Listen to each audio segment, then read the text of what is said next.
Hey, kids. You're listening to the internet's wettest podcast about video games, consoles, and pancakes. The SML Podcast.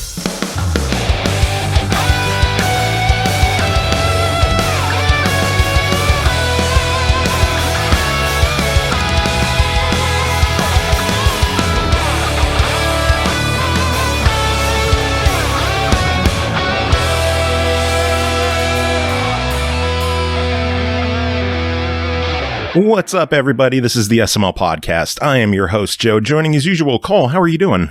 I'm a lot better. I'm not dying like I was the last time I was on I know the show. you're feeling better, which is good. I feel so much better. I went fucking hiking yesterday. Like, I might have gotten a little too rambunctious, but it was worth it. I haven't been hiking in 10 years. Aww. And I did like 3 little baby trails, and I was so proud of myself. Aww. Yeah. And like, Well, my kids fun are just, time's like, over. It's time to get back to work. Yeah. That sucks. No, it's going to be good. We got a fun episode lined up. PartyCast is going to be later on in the show. We're going to talk reviews. But for now, Thomas Keane is joining the show of Godolphin Games. Thomas, how are you doing today? I'm doing good. How are you guys doing? We're here. We're alive. Kicking. It's a nice, beautiful Monday. It is hot. It is sweaty. And I am ready to chat about your game. It is called Unknown Number. It is a first-person talker coming to mobile and PC in early 2022. What is a first-person talker? Tell us, what is this game? Give us the sales pitch. Yeah, I mean, I think that's, a first-person talker is we think it's a totally new thing, you know. The game is essentially a voice-controlled experience told entirely through interactive phone calls, you know, simulated phone calls that come to either your PC or your mobile, and you play the game by literally talking back to characters on the end of this line. You know, at a sort of top line, I think for us, like, we called it like an unknown number of first-person talker because for us it's kind of the first in a new genre that we're trying to explore, which is this kind of like, voice-controlled and narrative-led games where, the player is actually really put in the first-person seat and having to make some really big decisions and puzzle, through some dramatic scenarios as if they're actually playing as themselves. You know, they actually have to imagine themselves. They're really getting a phone call, and they've really got to answer these people and really got to help these people at the end of the line.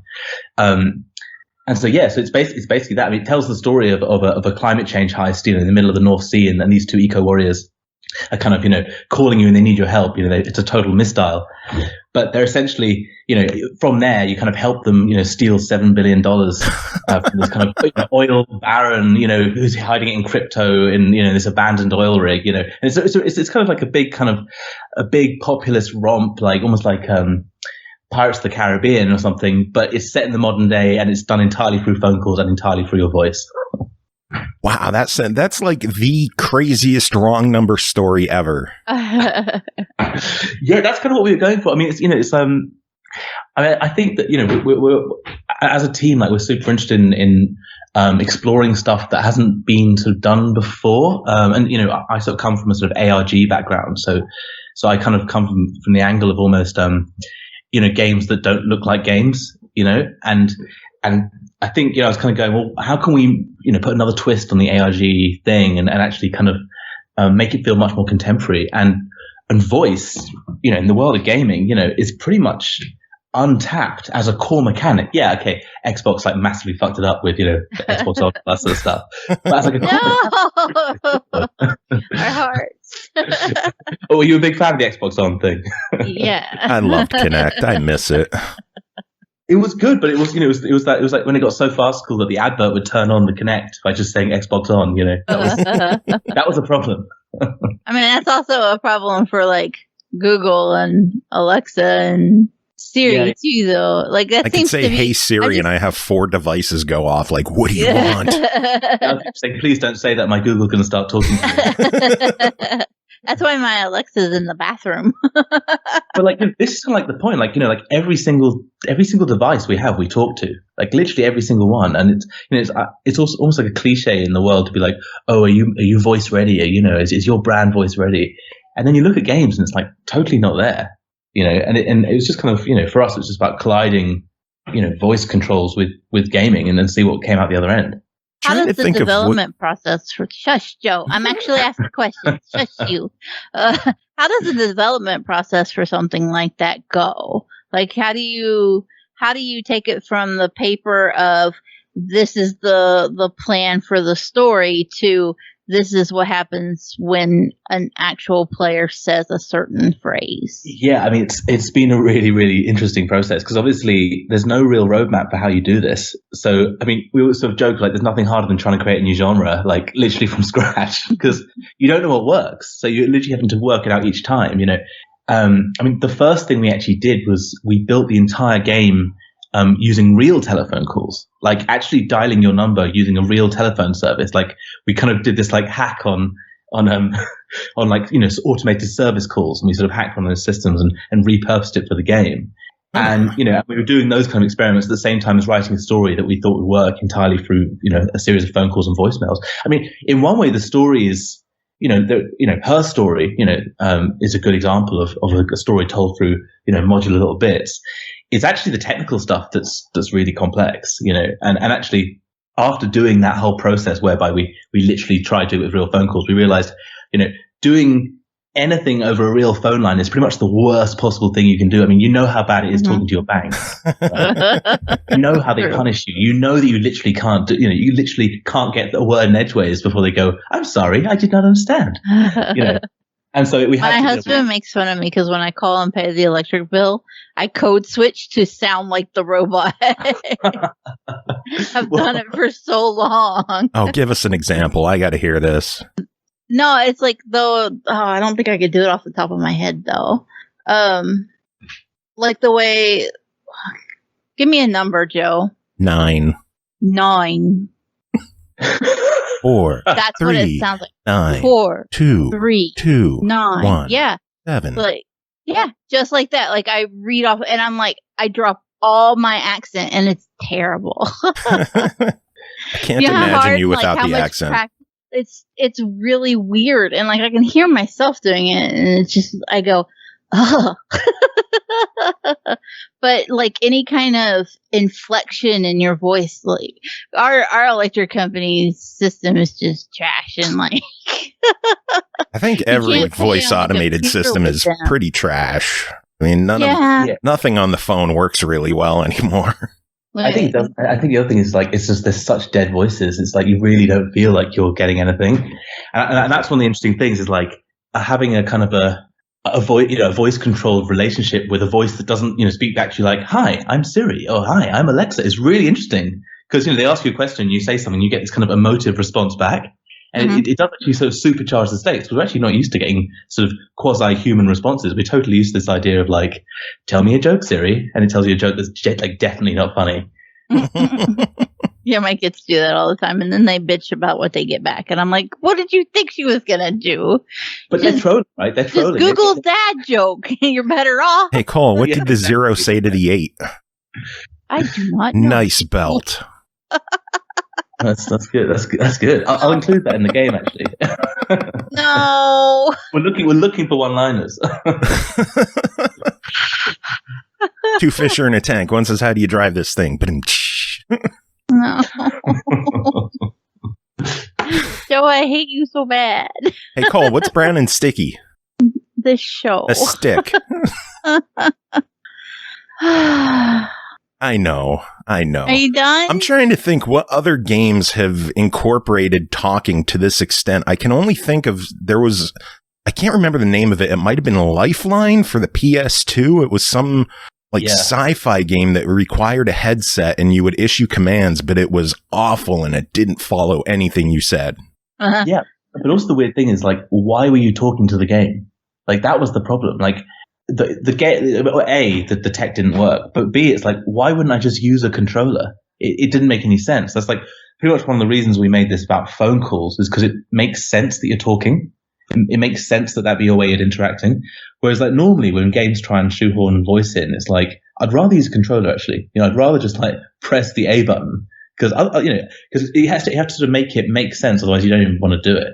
I don't know. Saying grenade in Halo was pretty fun. Yeah, that's pretty. Yeah. Because you would warn your friend, I'm going to throw a grenade, and the game would hear you, and you would throw it right at your friend. Oops.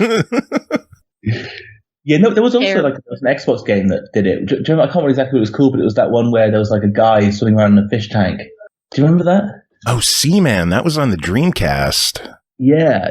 Sorry, the Dreamcast. Yeah. Oh, I remember that one. Wasn't there a Connect support in Skyrim, and you could shout the spells and it would do it? Yeah, I think you could go foos, and it would just... Yeah. Any of the spell commands the Connect would recognize, and it would cast it, but it wasn't super accurate, and it was kind of dodgy there, too. You don't say. Why? What story do you have about Skyrim, Voice? I don't actually. I just remember it being a thing you could do. And thinking, I'm sure that works well. Oh, man. So, Thomas, what were the inspirations to make a game so unique? I think, I think the thing that we were kind of going is, there are lots of really good games out there, and, you're never going to be able to create another version of a game you love better than the game you love, for example, Return of the Obra Dinn or whatever it is, or, Hell Let Loose or whatever game it is that you're obsessed with at that moment. You're never going to do a better version of that. And I think the thing that we all felt was, you kind of got to just really just turn the entire lens on the whole thing and try and create something that hasn't really been done before. And what's great about that is you can't really fail, because everything you're doing for the first time. Everything you're doing is a valid and interesting experiment, and actually, and no one's going, oh, well, that was, that first person shooting experience isn't quite as good as Hell Let Loose, or isn't quite as good as, Warzone or whatever it might be. They're going, wow, I'd actually never thought about playing a game in this way. And each puzzle and each interaction fundamentally becomes a surprise for the player. And that's the thing we just love about this process, is that genuinely we surprise the player in every single moment, because they literally don't have any kind of, code for what's going to come next. They don't know what this kind of game looks like. So it's just been a really invigorating kind of process, because you're guaranteed to be doing something unexpected at every moment. And then it's on us to make sure those unexpected things are good things, which we've been doing, extensive different puzzles and explorations and stuff. But there's just something great about genuinely trying to do something different. And none of us wants to recreate the games we love, because those games are games we love, and they always will be. You don't want to step on their toes, or at least, you don't want to do a pale imitation of something that you love and have it turn out kind of not perfect. Yeah, and there's also the thing of I also feel games at this moment they're kind of like the novel was when it first came out. We haven't really worked out, we sort of think we know all the ways the game should be. We sort of think we know all the modes, and I think what's really fun is we're so early on in the kind of the journey of it. Anything's possible, and it's just we can just come up with new modes, new genres at this stage. You can't do that with the novel anymore. They've definitely explored that over. But I think that because there's a sort of set of genres that do really work, people of course cluster around them, and I just think that's awesome for them, and they make brilliant games. But I think there's also needs to be another set of people who are genuinely trying to just create new genres. And even if they've, failed experiments, at least they're, valid experiments that push the conversation onwards, That's something different. It's something off the beaten path. I mean, for us, we really hope that other people take on this term first person talker and start using it, and for us, it's we've almost thrown the gauntlet down at other studios and going, well, this is what we're doing, and this is our first attempt at this, what can you do, and our dream would be that, people make better and better ones. I don't mind if I'm not part of those ones, I gotta admit, when you sent me a clip of gameplay, I'm not sure if I'll be able to find a way to sneak it onto the show, possibly in between our chat and the rest of the show. I'll try to squeeze that in there. But what you sent to me at first, I honestly thought this was a co-op experience, kind of like It Takes Two, where you're talking with another player. I'm really glad you say that, because obviously the best thing, the most fun thing for us has been literally bringing this entire story to life in intense detail, So you know, because of course you are the player, but you're playing alongside these two, you know, these heist operators, these kind of two eco warriors, Ethan and Amanda. You really kind of get, I mean, what more intimate way can you get to know someone than have them talking in your ear and have them screaming in your ear and crying down your, you know, down the sort of phone line to you.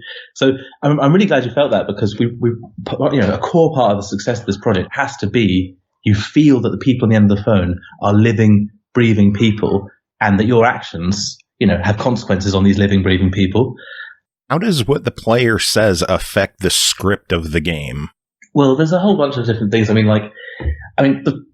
I'll sort of go into that in a second, but one of the key things to mention first is that it is a puzzle game rather than a kind of a branching narrative game, you know? Gotcha.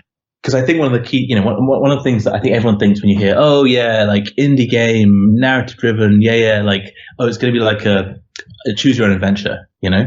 And it is to some extent. You know, we've got kind of two major branches that genuinely affect the outcome, and we've got loads of kind of side, you know, branches off that, you know, reconnect and whatever, and it results in about sort of 6 different endings, right? So it is a choose your own adventure, but for us, like, it has to be like a game, you know, in terms of actually, you know, puzzles. So the whole game is about stealing this money. Well, each of these, you know, $1 billion crypto wallets, you know, in typical fast school fashion, are hidden in locked vaults that you can only open up by calling up the secret phone call and cracking the code, right? So it's actually a series of, you know, a series of set pieces as well, you know, as well as a branching narrative that are, you know, puzzles that you have to crack using clues that you've gained from other phone calls, other voicemails, stuff you find on the internet, etc., etc. So, you know, yes, you can choose different things and you can affect the outcome, but fundamentally, it's kind of a puzzle game that we hope will give people the buzz of actually solving and getting through the end and stealing that money. How is the game experience going to differ on mobile compared to PC? Yeah, that's a really interesting one. I mean, obviously, when we first thought about it, we thought about it as a telephone, and, you know, we really thought about it in the purest sense of like a mobile. But I think with the switch to PC, what we've realized is that you can create a much more immersive experience, you know, for a number of different ways. I mean, fundamentally, our big realization is not enough to just have a voice down the phone. You also need a lot of visual feedback, right? So the game is actually everything on the screen. It looks just like a normal phone, but actually it's the UI is mutating and changing all the time to reflect what's happening in the game. So if you're trying to escape a burning building or a burning oil rig, the UI turns into a map using the keypad and whatever. And what happens in the PC version is those kind of interactions and that kind of visual feedback is just so much more elaborate. You know, it's actually, the way we're setting up currently is we're setting up with a kind of a 3D model of a phone that sits in the UI that you can, you know, flip and pick up and put down on the desk and whatever. But when you pick it up, you know, the whole screen comes to life. And you know, and the UI sort of starts creeping across the entire screen, and you start being much more immersive experience in the PC game from a visual point of view. Not to mention, you know, there's moments where you have to go on the internet and stuff. Well, in the PC version, you have a built-in browser, and you have to make notes. Well, in the PC version, you have a built-in notepad. You know, so it's just a much more rounded experience within the PC game. I mean, the mobile game is going to be great, but the PC version is going to have much more immersive elements. You know, in a way, the mobile version is the kind of the game light, and the PC game is kind of the real meat of it. Gotcha. One thing that I was curious about is because the game is so focused on speech and communication and these phone calls, what kind of efforts, if any, have gone into making the game accessible for people with speech impediments or who are hard of hearing? Yeah, I think that's a really, really like a good question, and it's one we've like, you know, really tried to grapple with. I mean, I think that there is an accessibility issue. I mean, we've tried to minimize it to the extent that we, you know, when we do our testing, we test it through the entirety of, you know, using all of Siri accents, for example. So, you know, we're not testing for, you know, UK, US. We're trying to test for all accents within the English language. And the other thing we're also doing is that there's, you know, the visual feedback, for example, is something else that should help with hearing impaired. So, you know, you see the words you speak appear on the screen, and the keypad itself comes to life. But unfortunately, there is a limitation in the sense that, you know, it is an audio-based game, and it is a speech-based game. So there will be some difficulties. I mean, in much the same way that, you know, a controller is very exclusatory as well. You know, what we've done is we've switched the control system, and in doing so, we've actually opened up a whole set of people who can now suddenly play this game. But of course, unfortunately, excluded others. But I think it's a kind of a payoff. I mean, in some ways, it's a very accessible, friendly game. But of course, it benefits. It thrives in the way the controller doesn't, but it fails in the way the controller succeeds. If you know what I mean? That makes sense. Yeah. I'm looking at some of the images on the website, and I really like how the phone kind of comes to life with like smoke puffs and water flowing into the screen. What kind of weird stuff is in the game like that? Yeah, I mean, like, so literally every puzzle has its own kind of bespoke, you know, sort of semi-visual magic, you know. We're not being realist here. You know, I mentioned Pirates of the Caribbean up front, almost to just kind of point out that this is kind of a magical realism game, you know. It's kind of like it's happening on a kind of alternative universe plane where kind of anything could really happen. And, you know, and in the UI, you know, you're mentioning like the puff of smoke. It's in one of the puzzles, you have to kind of, match together different elements to create this new compound to kind of open the door. And, you know, you literally see the mixing happen on the screen, and then a puff of smoke, and it kind of, you know, appears. And, you know, and then if someone is killed or hurt, you know, you see a blood splash on the screen. And so every single possible way we could bring to life the action visually, you know, we do. You know, at one point the characters are drowning. Well, of course, the screen fills up and you can see the bubbles, and, you know, you can feel the kind of the suffocation of the character's experience, you know, visually as well. I mean, but fundamentally, I think what we've really enjoyed is like having such a limited palette as that keypad, you know, and just really exploring all the different ways you can kind of fuck with it, you know. Like, you know, it's that thing of like the freedom of a type brief. It's like, okay, we've got to use the keypad. What can we do with it, you know? You know, and it's like rearranging it into a map. Like literally just now I posted this thing on Instagram, which is a thing we're working on, which is when your phone gets hacked, you know, by, you know, forces I won't communicate who, but your phone does get hacked. And it's like, how do you make it look hacked? Well, you turn the keypad into kind of that matrix raining code, you know? Suddenly the phone is kind of, you know, lines of code used, but, you know, using the numbers from the keypad. And so, yeah, we just try to be like super inventive with, you know, with that type brief. And actually, you know, that's actually one of my favorite things about the game is like all the great ideas that the team have come up with in the way it should look. That's really cool. You mentioned that it feels at home kind of on the PC front. Is there any concern or any possibility of a console version of the game, or is this going to stay on PC and mobile? Look, I think we're definitely open to a console version, definitely. It's actually something we were talking about with a publisher last week, and it really does depend on the publisher release scenario, you know, like, currently, you know, the game is being funded, you know, via our own means as a company. You know, we have our own kind of investors, etc. And we haven't got a kind of a third party coming on board. And, but that's not saying there won't be one. You know, we're certainly in conversations. And if there is one, I think that actually a console element will probably be a stipulation to that. But given that we're making sure it feels really at home on the PC, you know, I think that we are pretty confident about making it home on the console. And we've already done some early experiments, for example, about how do you do a phone keypad using a controller? How does that work? You know, it's become quite a neat way where you actually, you know, the things default back in the middle of the keypad, and you can, you know, flick it up to go to the different parts of the keypad, rather than having to do that really annoying thing where you have to kind of, you know, move your cursor over all the different letters, which surely has to be redesigned. I mean, that is literally the worst thing of all time. Like, every time you get locked out of your account, you're like, no, it's not worth it. I don't want to play anymore. Yeah, I hate that. The little floating orb that you have to control everywhere. Every game uses that nowadays, and I don't get it.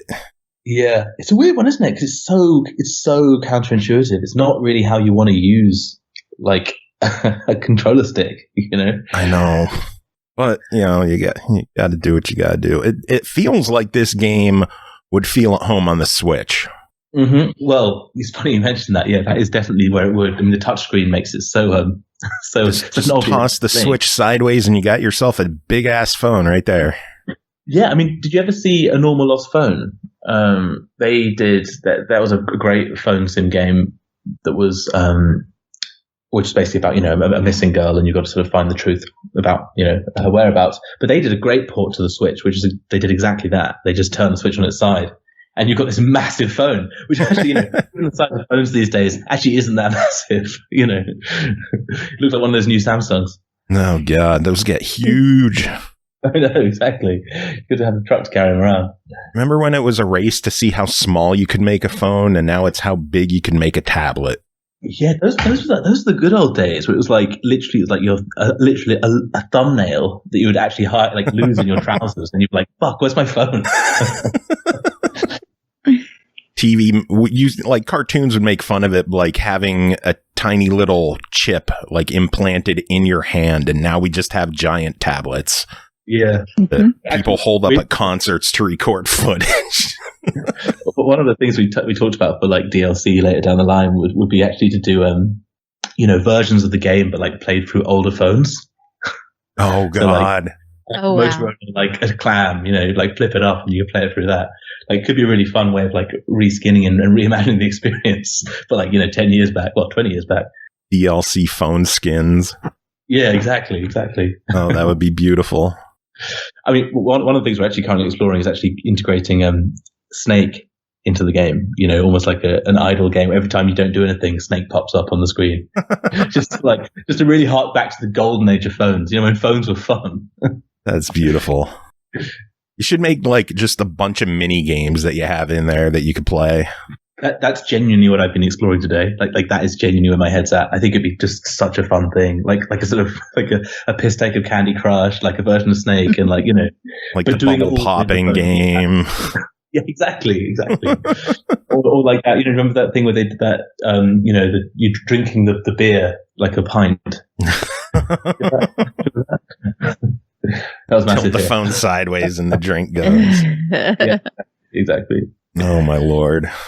Cole, did you have any questions? I feel like I've been talking so much. I asked two really good ones, Joe. I'm the co-host, not the host. You got all you deserve out of me. Cole's checked out. She's like, I'm fucking done with this. Oh, man. So what are you playing today? What are you enjoying these days? Well, I'm genuinely playing a lot of Hell Let Loose. Have you guys played Hell Let Loose? Hell Let Loose. I have not played that one. So good. I don't play first-person shooters. I hate first-person shooters. I find them so inane, but this game is so good. And it's such a basic first-person shooter. Like it's basically it's in beta and it's on PC, and you are basically playing as the Americans trying to take the beaches in the Second World War, but it's one-hit kills, so it totally changes the dynamic.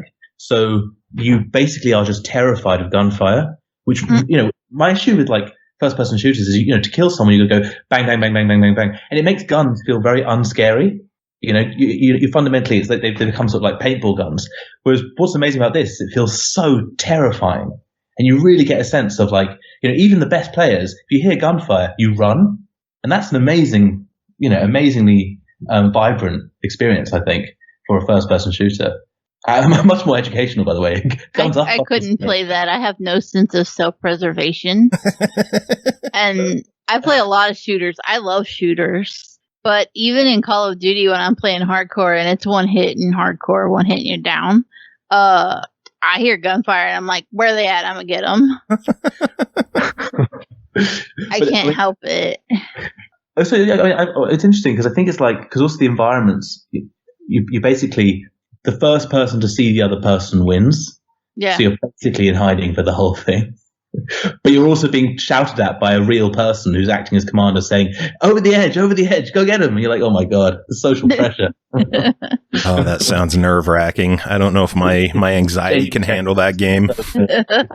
It looks cool. I'm sitting here looking at the Steam page for it. Because as soon as you said first-person shooter, I'm like, hello? Yeah, genuinely so good. I mean, it totally has transformed the whole genre for me. Like, I haven't even been playing first-person shooters since like Time Splitters, I'm not too big into first-person shooters. I can't aim. Yeah, I can't aim. But Knockout City, auto aim, I am down with Knockout City.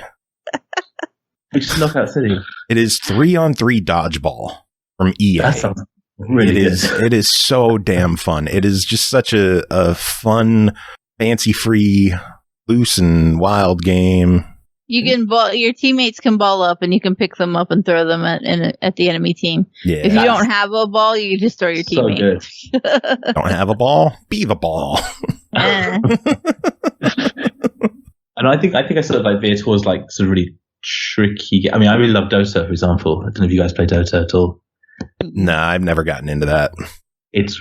I mean, I'm sure enough people have tried to sell it to you. It's a good game. I'm not much of a PC guy. I'm a console guy. I like my Xbox. That's why, we got to ask about console versions on this show, and got to ask about possible Xbox versions, because that's what we love here. But yeah, I've never been huge onto the PC stuff, but this game sounds really cool on a mobile format, and it's different because not many games actually interest me on mobile, and this one does, because of how innovative it is incorporating the actual phone into the game. Yeah, I mean, the one thing that is definitely better, and I shouldn't say this, but is definitely better on the mobile version, is the mode you can turn on where it's call me in real time, right? And the game calls you at story appropriate intervals. Like the characters go, okay, we're gonna make our way down to the next floor. We'll call you back in 10. And they call you back actually. Right? And it's like, or it's like, okay, we're gonna hide out here. We'll wait till the coast is clear. They call you back tomorrow. And there's something really, I think, awesome about that. I'm not sure most people won't play it like that, but I certainly would. Or you got to wait on the game to call you to bring you back into action. That's neat. Yeah. Yeah, and of course, if you're in an important meeting or in a podcast or whatever, you can press decline and they'll call you back. They're not going anywhere. Doing an interview. Hold on, guys, my game's calling me. Hello. Defuse a bomb, you say, live on a podcast. Yes, I'll be a hero. We were actually thinking you could probably play it on a podcast. Be quite a fun way of doing it, because most of the action is actually audio anyway. You kind of literally do it. Like you could get you could basically press record every time the game calls you. It'd be quite an interesting way of doing it. Oh, that'd be interesting. That would really be interesting. Mm-hmm. I don't know how I would do it, but it'd be interesting. Yeah, especially like 5 a.m. Oh God. It will call you in work hours, don't worry. But I'm awake at 5 a.m. and it calls me when I'm sleeping at like 2 p.m. because I'm lazy. Day-night schedules are a social construct. Yeah. Exactly. Blame capitalism. Yeah. I say as I'm the one who's usually up at like 4:30 a.m. Like, this is fine. Yeah. Playing Cozy Grove in the middle of the night. Though, that's what I was thinking of when Thomas was talking about it calling on an actual schedule. Like Cozy Grove forces you into a schedule of checking, because you can only do so much at a certain time. And that's one of the things that a lot of people don't like about the game.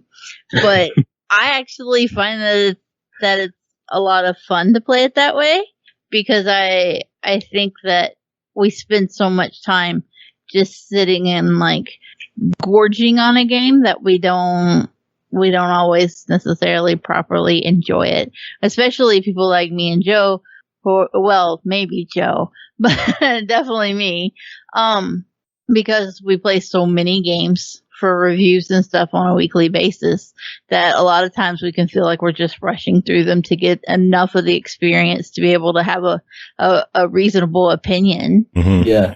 So knowing that it's like a drawn out thing and you're actually having to think about your next steps and take your time and plan and think about what's going to happen next makes it a little more digestible. And I like to play games like that.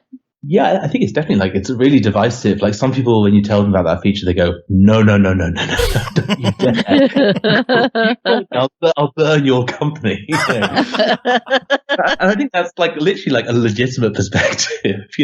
Some people like to put things in boxes, but at the same time, why not? Why not like change it up? And I think it's like fun. It's fun. The game dictating the pace. Keeps you on your toes too. Yeah. Sorry. Keeps you on your toes. Anything can happen at any time. Exactly. But yeah, there's going to be two options. Obviously, you can turn it off or turn it on. Especially because definitely the binging thing. I mean, I think the idea of having to review a game, you have to sit literally wait 3 days to complete organically might be a bit large. Well, you say 3 days, and I'm sitting here thinking, I haven't checked my Cozy Grove today because I had shit to do before we could do this interview.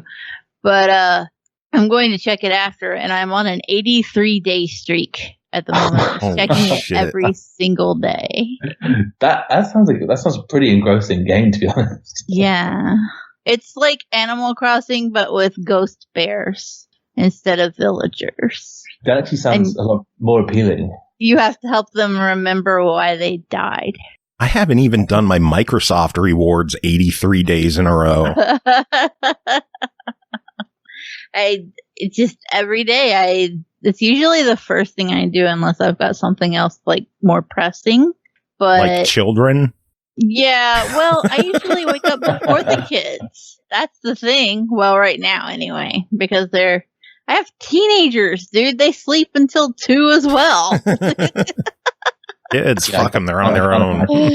The 8-year-old wakes up at 7 a.m. and she's just like, well, switch time for me, I guess, because everybody else is still dead.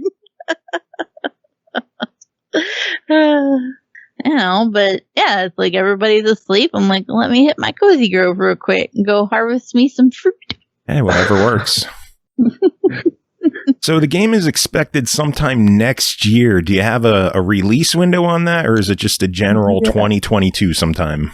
Look, our ambition, I mean, it really depends on how we do it in terms of whether we partner or whether we don't. I think that if we go it alone, we'll probably be going out in March 2022, is kind of where we're thinking. But if we don't, it might get pushed back to the end of the year because, with an additional cash and definitely additional platforms, and also there'll be things like localization, etc., to think about. There's nothing harder than localizing a game that is 3 hours of voice acted stuff. I was going to ask if there's any plans for localization or if you're just going to keep it English only. Well, I mean, look, at launch, we got to do it English only, but one thing we are talking about is actually talking to publishers specifically in different markets. We're talking to a Spanish publisher and about potentially doing a Spanish version. That would make a lot of sense. I mean, the interesting thing about it is that you don't just have to translate the story; you have to translate the commands. The controls have to be translated. Mm-hmm. Yeah, that's the thing that really screws with people's minds. You're like, oh no, actually, you basically need to rebuild the game for every language you build it in.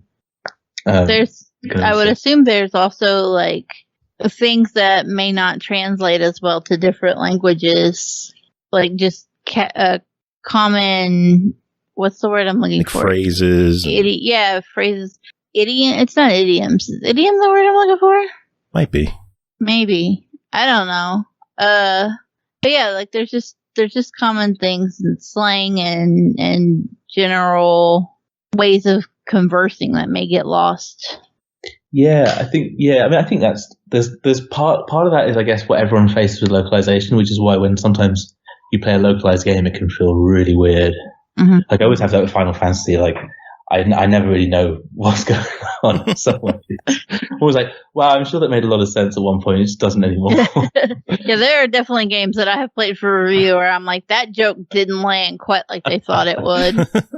I feel that about Halo, and Halo was written in Hear that, or playing a game and there's just constant spelling errors, and you're like, yep, these guys are Russian. Yeah.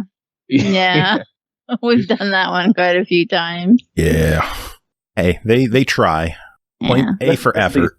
Transcreate rather than translate is, I think, the whole thing that they always tell you. They always tell you in these localization things. You're like, well, don't be too creative, okay?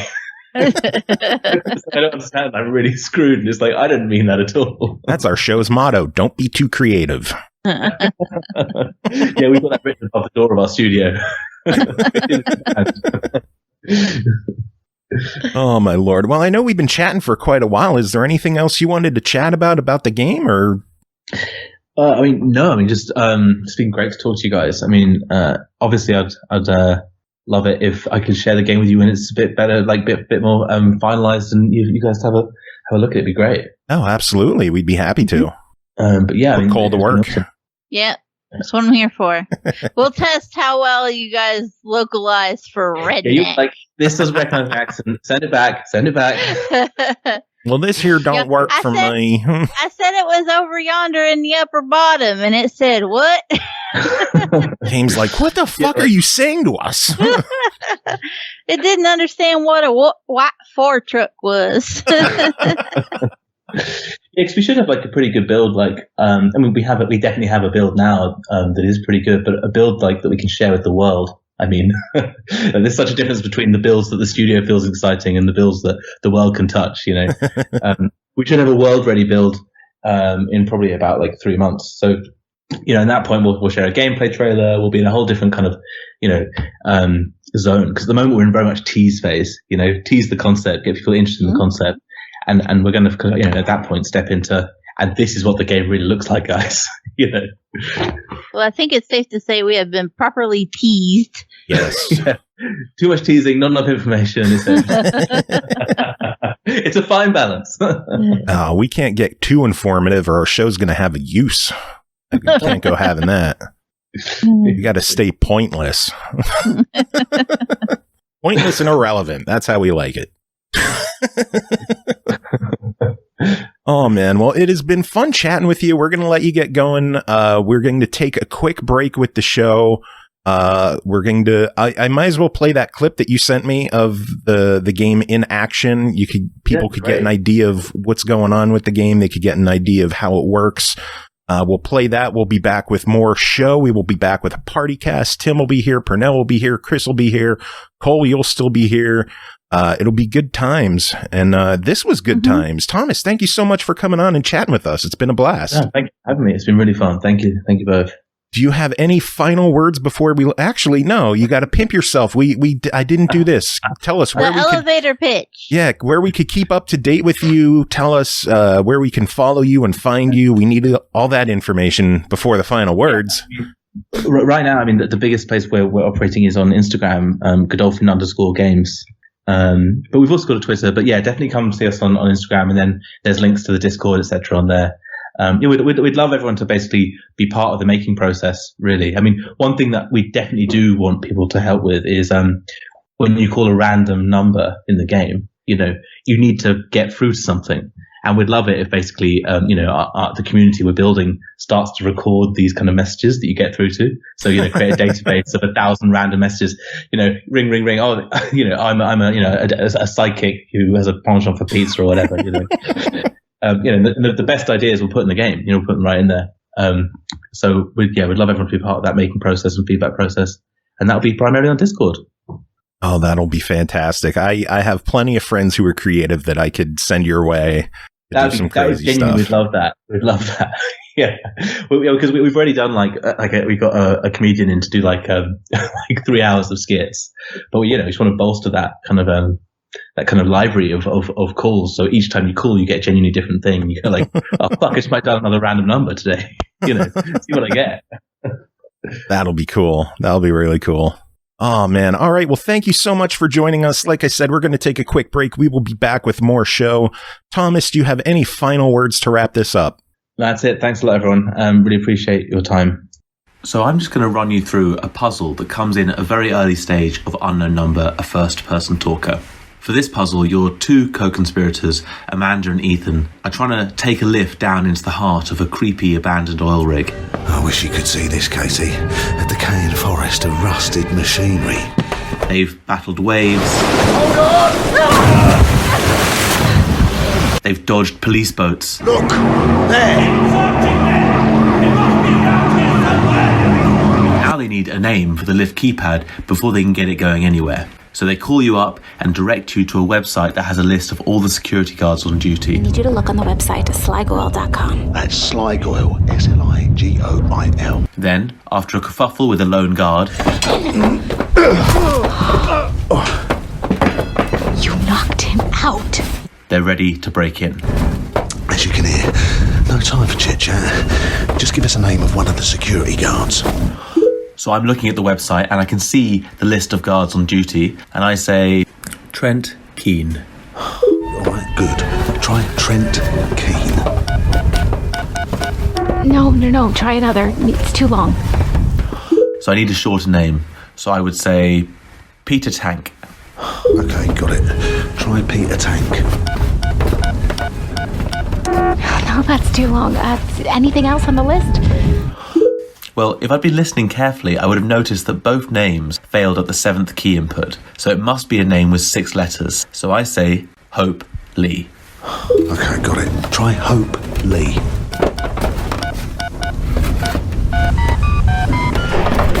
That's it. Great. Right. We're in the lift. Give us a couple of minutes. We're heading up into the heart of the chocolate factory. This is the very beginning of your journey in Unknown Number, a first-person talker. If you liked what you heard, the game will be out in early 2022 on mobile and on PC. Welcome back, everyone. Thanks for sticking around. Another thanks to Thomas Keane at Godolphin Games for coming on and chatting with us. Tim is here making fun of me because I had to redo the intro. Cole SML is still has been around. Canceled. Not It's again. about damn time. Cole, you're still here from the interview. That was fun, wasn't it? To leave.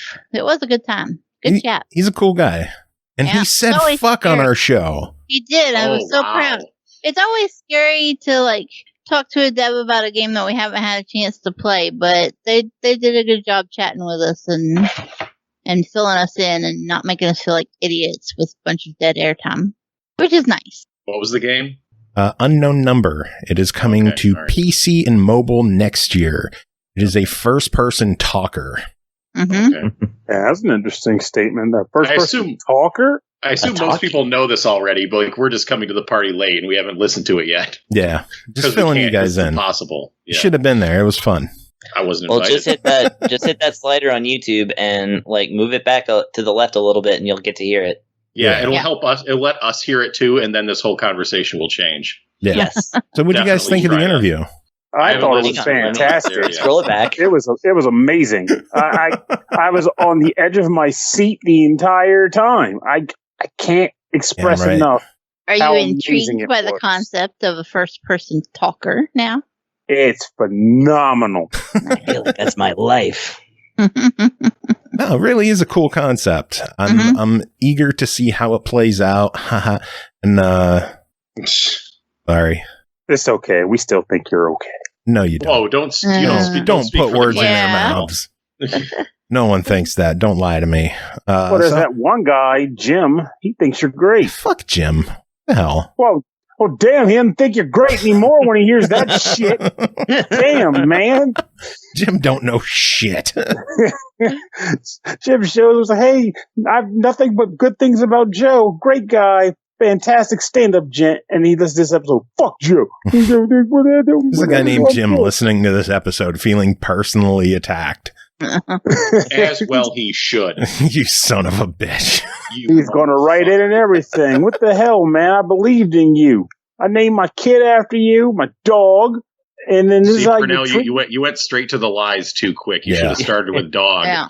Because then people would have been like, I don't know if he has a dog. But you said kid, and people, I think they know. Yeah. I don't know, man. You're ruining it, Pernell. You're ruining it for everyone. You're saying that Jim named his kid and his dog Joe? Yes. That sounds confusing. I'm confused too.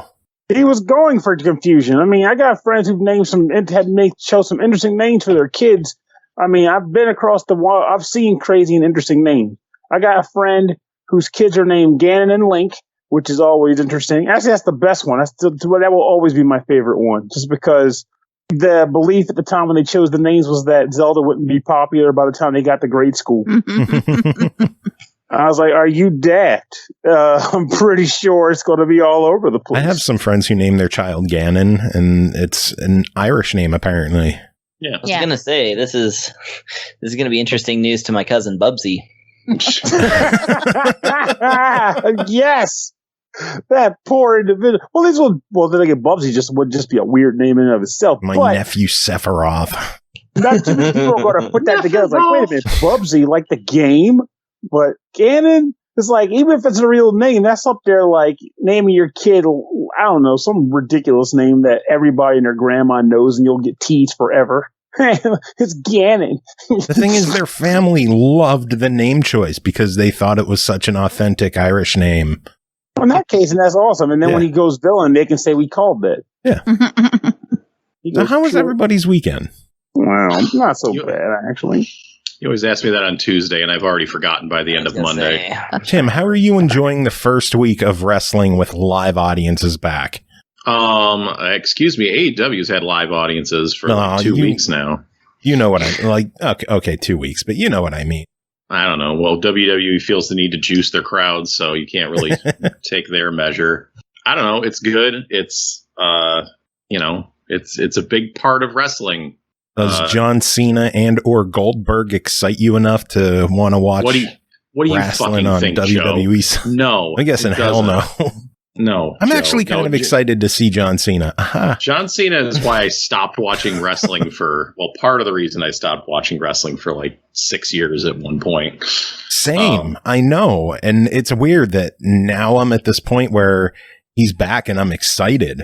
Small doses. I want to know how he got out of the funhouse, though. Yeah, I know. Like, you got to answer the questions. Continuity. You think I already forgot. Yeah, continuity. Oh, wait, they don't believe in that over there. Yeah. So, yeah. But Pernell and Chris, how was your weekend? Yeah.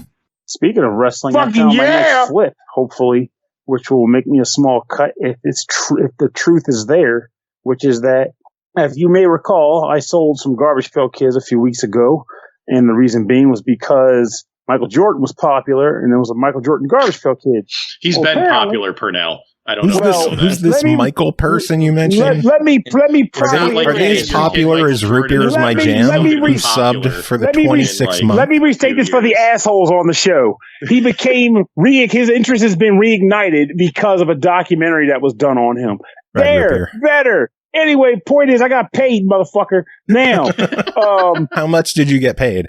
Was it as much as I'm going to get paid from the sub from Root Beer is My Jam from their 26th month? Maybe, I don't know. Root Beer can be throwing cash around like freaking Mr. Uncle Pennybags, but no, sub gets you like $250, so you got substantially more money than I got from a sub for your Garbage Pail Kids. At least I would hope that you got more than $250 for your Garbage Pail Kids cards. And then here's the thing. So apparently the next one, though, I don't know. I honestly have no understanding why this is the thing. There's a Hulk Hogan Garbage Pail Kid from 2007 that is individually selling for like $40 to $70 per card. Jeez. And I have 4 of them. So Did you open packs, Pernell? Or I always open packs. No, I mean, did you open packs like today? Is what I'm asking. Oh no. Okay. I do have some packs I can open today, later tonight, though, if I feel like it. But that's how many I've got before opening the few packs I didn't have to open to complete the set that year. So I am seriously considering going through that and then rolling the dice, because even if it's not as much as I perceive it to be, like maybe I don't get as much as these other auctions have gotten, I'm still going to get more than $0.00, and I'm sure I'll at least get $10 per card, which will still make extras. Me happy. Exactly. I'm not breaking the setup, but I am definitely going to cash out some extras, and I am What's ready. the whole set worth? I'm not even sure. Honestly, the set itself isn't going to be worth anything special because it's just a general set of cards. But for some reason, people gravitate towards individual cards, and those end up moving because it's just like they care about the icon on the card itself. It's like, hey, I'll buy that. But if you're like, here's this whole series, that card could be in there too. And they're like, nah, we don't care about that. Give me the card. So I'll pay more for the individual card than the entire set of cards. So weird shit there. But I just find it amazing that I am getting into this habit now where I'm going through all the stuff I've accumulated over the last 30 or so years and just looking for things that are now suddenly worth money and surprisingly stumbling across interesting stuff. Like that Kirby card. Half your collection is worth a lot of money. Well, I mean, the video games, yes. It's the other stuff that's the weird stuff, though. Like, what was the Kirby e-reader card that sold for stupid money? Like, I'm going to start looking to see if I may have that fucker because I was at E3 that year. But I question if I kept the card because I had no interest in the e-reader. But of course, then I was like, I wonder if those Kid Icarus cards are worth money. Unfortunately, they are not. Nobody had interest in the E-reader. That's the thing. That no one had interest in it, yet somehow these cards are still flipping to somebody. Like, just the idea, like, this is rare, bitch. You're like, but no hey, one do you want wants to play it. Pong? Let me slide 15 cards first so it could load the data. That was the thing that bugged me the most. It was like, hey, here's this really cool, like, what was it, when they released Super Mario Brothers 2 again? And it was like, okay, well, Mario 3 was the real one that did this, where it was like, hey, here's Mario 3 on Game Boy Advance. And we added all these cool features that would sell the game by themselves, but rather than put them in the game, thereby moving the product, we made you buy a bunch of cards and an e-reader, and then hope you get the set of cards that you'll then have to swipe every time you play the game to get the cool elements of this product that should have been on the fucking cart to begin with. It was now like, they just sell you an amiibo. Yeah. Well, and I will admit, at least in the defense of that, though it's not really defending amiibos, it's just the concept. Like, amiibos never really unlock anything that substantial. It's usually like, hey, here's like this cosmetic piece of shit, or here's this like one ability that you really don't need. It's just kind of fun to putz around with, and it makes the game stupidly easy. Whereas with the e-reader stuff for Mario 3, it was like, these are full stages, Mario 2 mechanics in Mario 3, like crazy stuff like that. And it was like, but I'm never going to see those things because fuck the e-reader. So it was to me, that was a bad choice on their part. Like, I get the idea of trying to do something that they consider innovative, but I think that was a bad call on their part.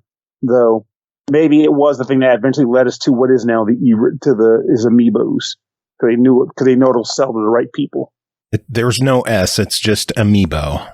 That's its plural. Yeah. So now they got to make it confusing too. Man, look at the fucking Nintendo grammar police out and here. It's lowercase. It's always lowercase, and it's always just amiibo. Just got to make this complicated, don't you, Joe? Lowercase amiibo. It's amiibo world. He's actually decomplicating it by removing the S in any capitalization. Yes, yeah, but then I got to remember that for you. Well, that sounds like a you problem. Yeah, it is a you problem. It is a strictly you problem. That's a fucking English language problem. What are you talking about? No, it's not. It's branding, motherfucker. Welcome to capitalism. You can't desimplify. It's not considered desimplifying if it requires you to go against everything you've learned in regards to understanding the English standalone word always language. Capitalized? If it's not, I don't think desimplify is a word. I don't think we can trust what Pernell's saying here. You said it desimplified. You're the one that said it simplifies it. I'm saying it makes it more complicated. And you said it desimplified. It does desimplify. It's more complicated. Because it goes against the law. It's all lowercase. How is that more complicated? Words, okay, words. It's just, no. How is all lowercase being more complicated? If you look at a sentence, only one word is capitalized. The rest are lowercase. It's more complicated because it goes against a standard set of rules. And you guys are getting pedantic on them, and that's hard. No. Shit. Thanks. Chris got my back. You guys can kiss my ass. Chris is on the level. I'm not a prescriptivist. Cole. Yeah. Where do you stand on this matter? Oh, desimplify is actually a word. Okay, fair. I'll take it. See, finally, I get my just due, which is convenient because I'm playing Monster Hunter. So it's like, oh, look. Let me just grab my grammar. Are you trying to segue, Pernell? I actually kind of was. Is Pernell doing my job for me? Cool. I don't have to be here. Pernell never sets up the segue. We usually have to segue away from Pernell. I know. I do it quite often, thank you. You just don't know. I guess we just have to verbally abuse him for like several minutes on end. And then he'll be like, my God, get these guys off me. Shit. Let's talk about Monster Hunter. Jesus, man. See, now I'm hurting. My soul hurts, but also my sides hurt because I'm laughing and I'm hurting. I don't know what to make of this. I'm so conflicted. Should we get into reviews? Yes. We dive into these? Yes. All right. First game to talk about tonight is Monster Hunter Stories 2 Wings of Ruin, developed and published by Capcom, released July 9th on Steam and Switch for $59.99. A new adventure waits for you in the second installment of the turn-based RPG series set in the Monster Hunter world. Become a rider and form bonds with friendly monsters known as Monsties to fight alongside them as you take part in an epic story Pernell, tell us about your time with Monster Hunter Stories 2 Wings of Ruin. So, Monster Can I ask you a Hunter... question? Sorry, not to like derail you right off the bat. That's exactly what you did. This could be considered news. Is this the game that like Target didn't want you to return? Yes. Or was that something else? Oh, okay. No, yeah. This is the game. So, should I go into that now or after the review? After the review. Whatever, that's up to you. Okay, after the review. Yeah, let's handle the review this was first. Interesting, though. So, Monster Hunter Stories 2 falls on the long line of games I get for the show that results in me playing other games that I already owned that never opened up. That being Monster Hunter Stories 1. But I was glad to learn that I did not need to have the full completion of Monster Hunter Stories 1 to appreciate this game. So I played a little bit of the first game just to kind of dip my toe and then moved into this one. And this game is kind of a sequel to that game, but only in narrative, but not in a way that you have to know it to follow through. It takes place years after the first game. The main character of that game has actually passed away, and you're the grandchild of that main character. Spoilers. It's not a spoiler. It's the beginning of the game. God damn it. I can't believe you spoiled the beginning of the game like that. I know. Just shoot me now. It's ruined. I can't ever play it now. I'm heartbroken. Just bust out just break out the gun lance. It's over. Just take me out. I'm so conflicted here because, spoilers but what about no backseating? What is no backseating? Because there's both spoilers going on and the other people are backseating this review. When was backseating a ban? I didn't tell him how to do the review. I just told him to ruin the game for me. I'm asking pertinent questions. So, sequel to first game, main character, grandchild of previous game's main character, and that is pretty much why they're even important in this friggin' game, okay? So, as the game plays, the idea is that, I guess in general Monster Hunter fashion, even the base games, weird things are happening that are, uprooting or disturbing the natural ecosystem. And it's up to you to figure out what the hell's going on and set things right. And of course, there's other actual personal narrative story beats here too, because unlike base Monster Hunter, this game boils more down to the character level. So the people you meet and even your character have backstories and narratives that are played out as the game progresses, which I actually think is really cool for this compared to playing the previous games in the series. With that said, however, they actually do a great job of bringing in gameplay aspects from that game and making them viable here despite being completely different gameplay styles. So the way this game works is that you are exploring various continents. It's a JRPG style as far as how the gameplay works. You are a hunter and you have a stable of monsters, which some you can take with you, and they carry various, animal archetypes, just like in Monster Hunter monsters, because they are the Monster Hunter World monsters. You hatch them from eggs, and when you hatch them, they have various stats like attack, defense, and they also have these things called genes, which determines any stat bonuses they get, any special attacks they might get, and believe it or not, it's a 3x3 grid, so if you get the right combination in the right order, you get something called a bingo bonus. But that goes into a whole other system that you don't need to hear about on this review. Just know there's a cool little gene system that makes monsters unique and different, even though you might end up God damn it, with multiple velocidromes or bulldromes in your party. Now, when you go out into battle with these monsters, you can have up to 6 in your party. However, on the field of battle, only 1 can be out at a time. And your character also can have 3 different weapons equipped at a time that they can switch between during battle. Why would you want to switch between weapons and monsters? Well, because the way this gameplay works as far as combat goes is monsters have, body parts, just like in the Monster Hunter series, the basic games.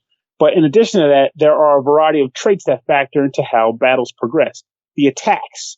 There are 3 types of attacks. Think like some of how fire and electric and all that in Pokemon would work. There's speed, power, and tech. And of that tree, one can beat another all the time. So you want to try to make it so that the attack you use beats the attack the monster is going to use. You can generally tell as long as you understand what the type of monster is and how they fight.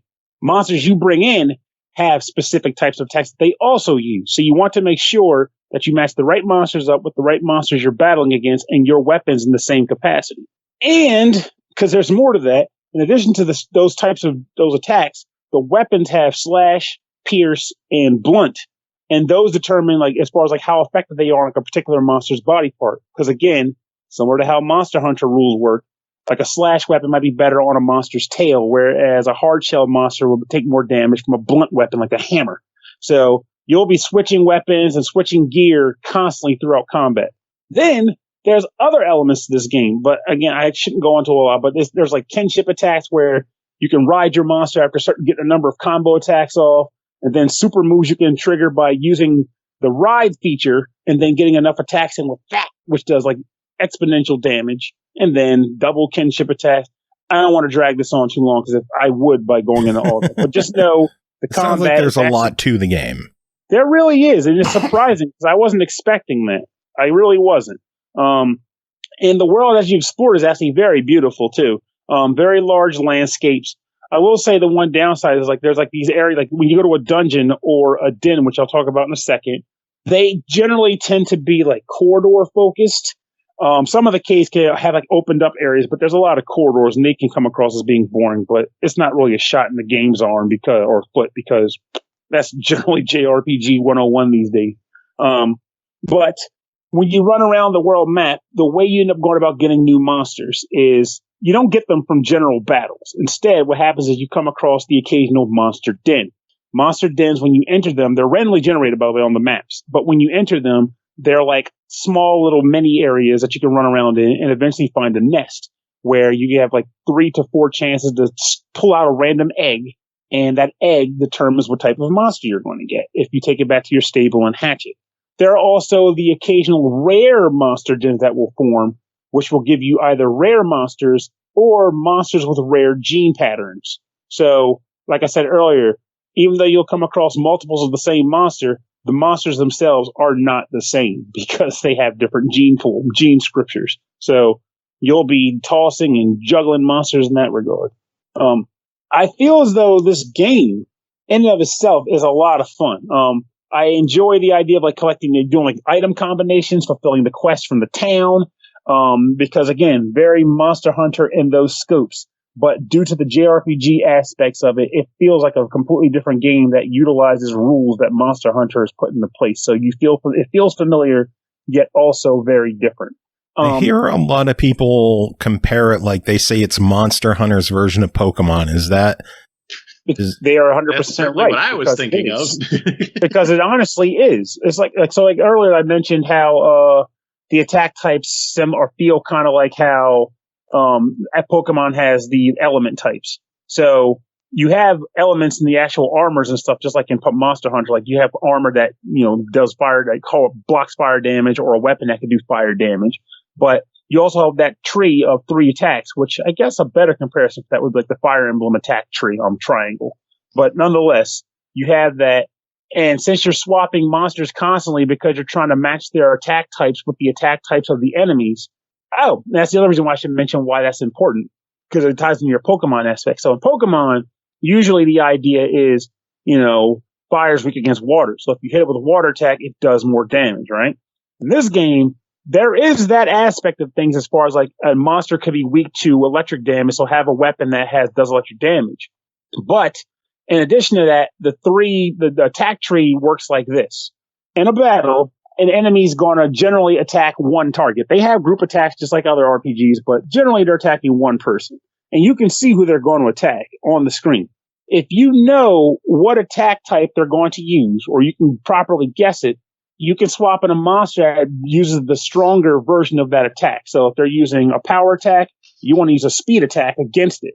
They go into a head-to-head when they conflict with each other, and the person with the better attack does damage and nullifies the enemy's damage. So it makes a lot of sense and is very important to properly match up attack, especially as you get farther into the game and enemies start actually, kicking your ass.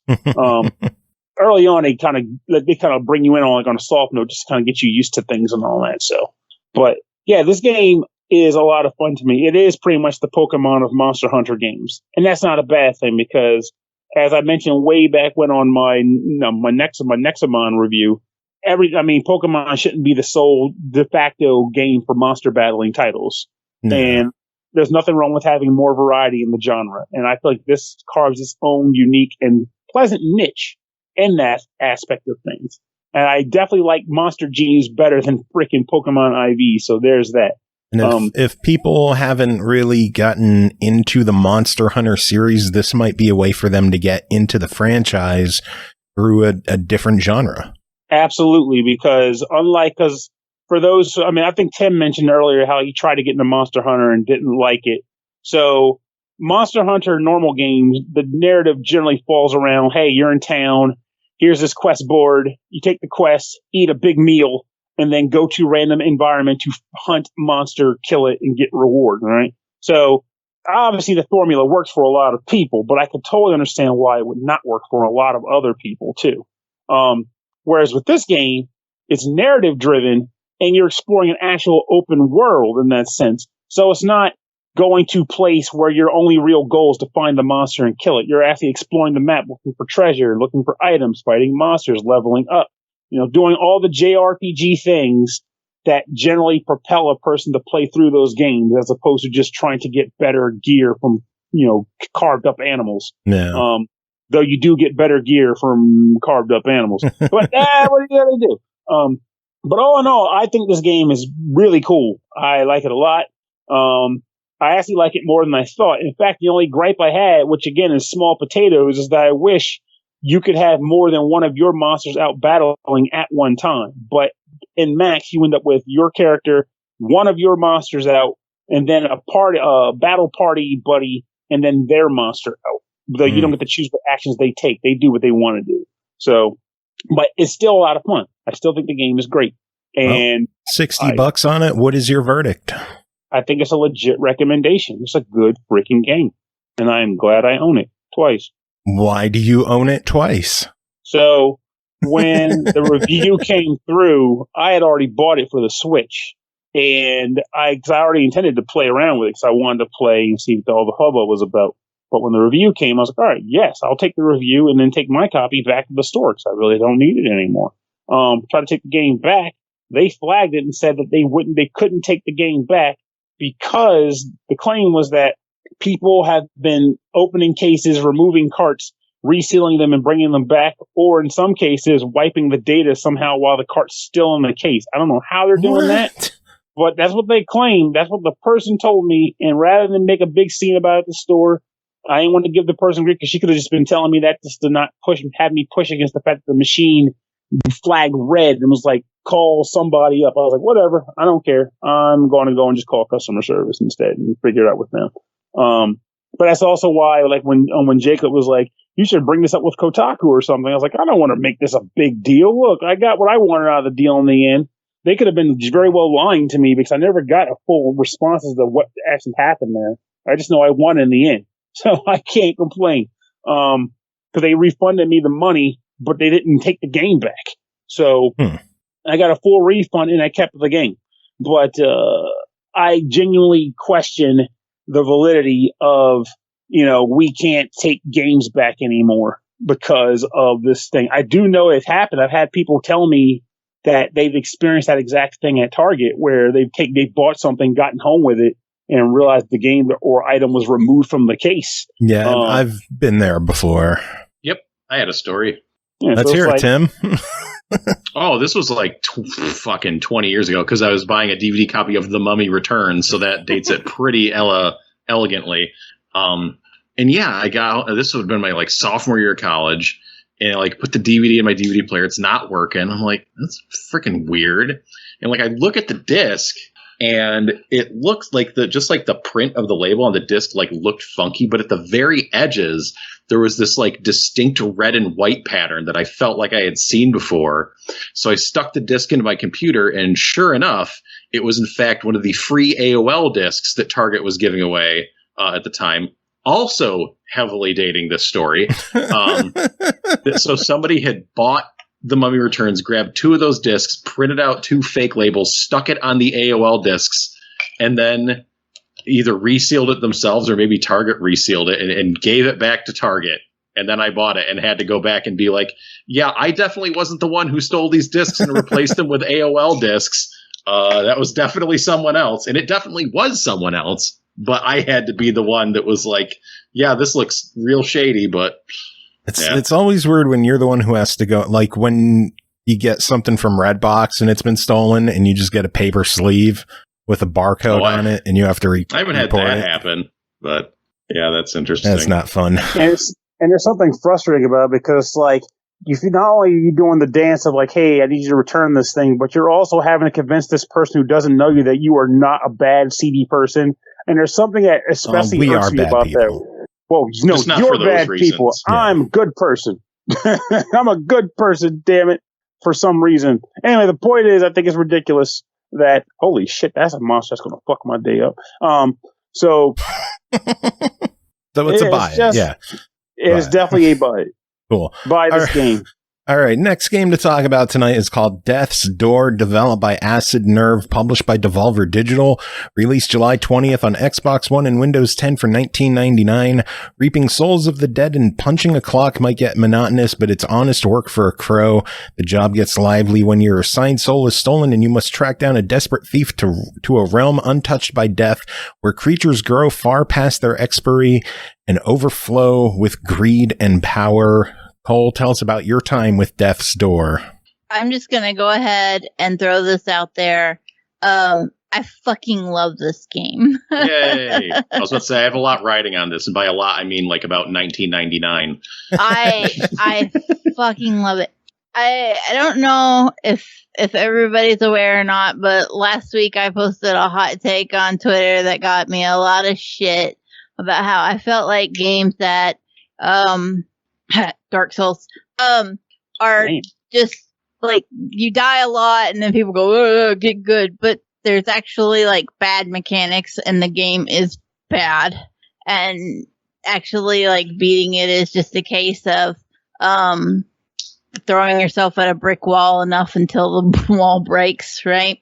That's incredibly untrue, but go on. That's my take, and I will fight to the death about it. Anyway, I got called a fake gamer girl and everything. I'm not even a fake gamer girl. I am LARPing as a fake gamer girl. That's how deep this guy got over it. He was really upset. I still think don't Dark like Souls when you shit talk Dark Souls, but they don't argue about it in the correct way because they're just like get good, and that's not the point. Anyway, I still think Dark Souls sucks. So I don't know if I can take this review seriously then. Now, hold on, back up with me here. All right, listen.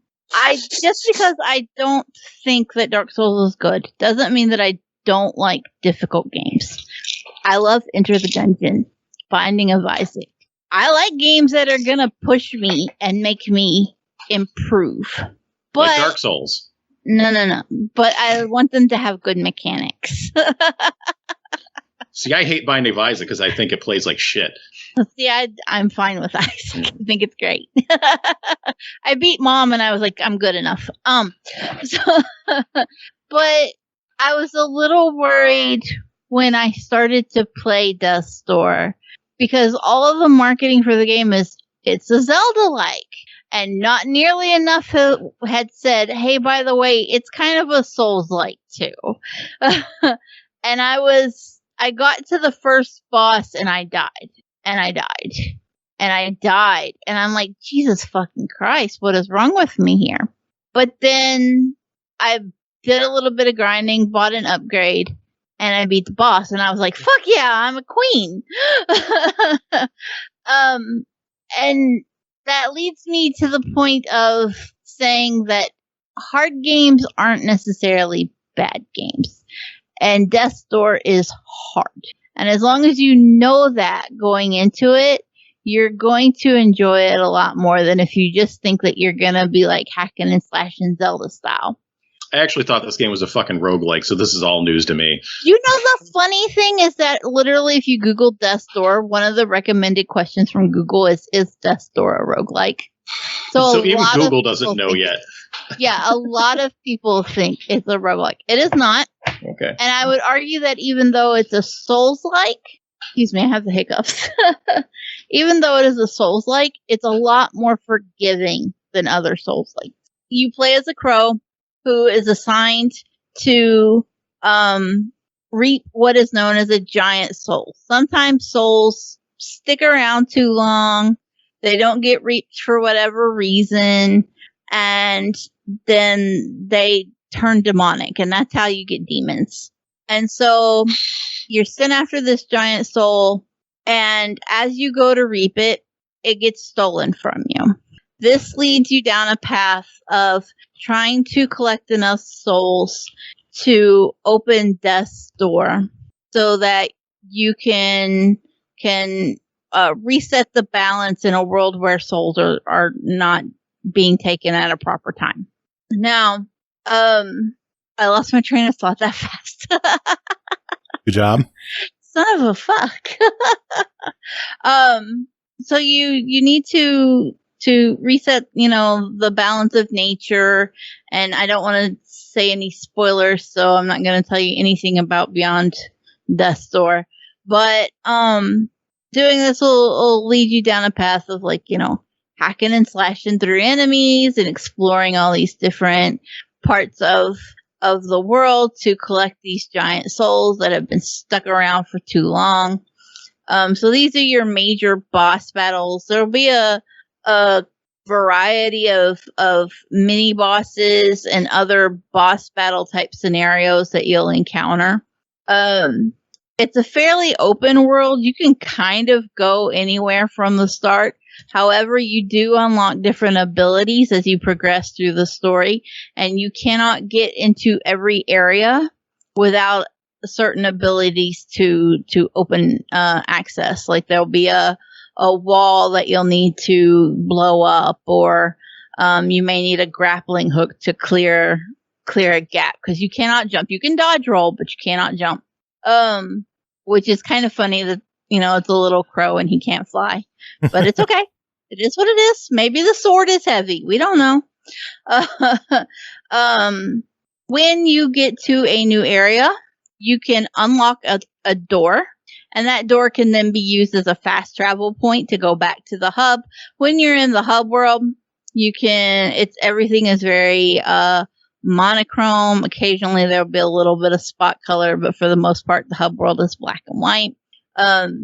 You can use the souls that you reap from just killing basic enemies to buy upgrades for different abilities, so you can dodge faster or just have general faster movement speed, or you can be a little more powerful when you swing your sword or what have you. When you are in the actual game world outside of the hub, you are limited to traveling only via those doors. So if you have not unlocked another door in an area, if you die, you go back to the door that you originally came in, and you have to go back through the world to get to where you were. With the exception of boss battles, there is a door checkpoint before every boss battle. That's good. So that way, if you die, you can, try it a few times. You'll still earn souls just from giving it a go. And then if you're having a hard time, you can go back to the hub world and buy an upgrade and see if that helps you out a little bit. Or you can just back out, go somewhere else, and go farm some regular ads, or try to solve a puzzle that you had previously ignored. It gives you a little bit of freedom to come and go, and you're not forced into the linear story. So if you get to a boss that is kicking your ass, you're not stuck there. You have options. You can try it again later. There were plenty of times where I would have a tough time on a boss, and I would just go, you know what? I saw some puzzles on my way in. I'm going to go do those first. And then before I knew it, I'd have some upgrades that would help me out. I'd be able to go back and hit it and do it in 1 or 2 tries. The only thing about this game that I could possibly complain about is just one thing. There is no map. Now, given the size of the levels and the Metroidvania aspect where you constantly are unlocking upgrades and getting new abilities, so you need to go back to different areas to get the secrets that you missed out on before, the lack of a map is a complete pain in the ass. Yeah, I can see that being irritating. I think every game should have a map for where you are. Every game should have a map, especially if you're going to have secrets and shit. NBA Jam should have a map. Yes. Okay. Well, the court is the map, Joe. It's right there. No. I like where this is going. I want blueprints of the building. Yes. You need to know your exits. You need to know where the concession stand is. You never know when there's going to be a fire. Yeah.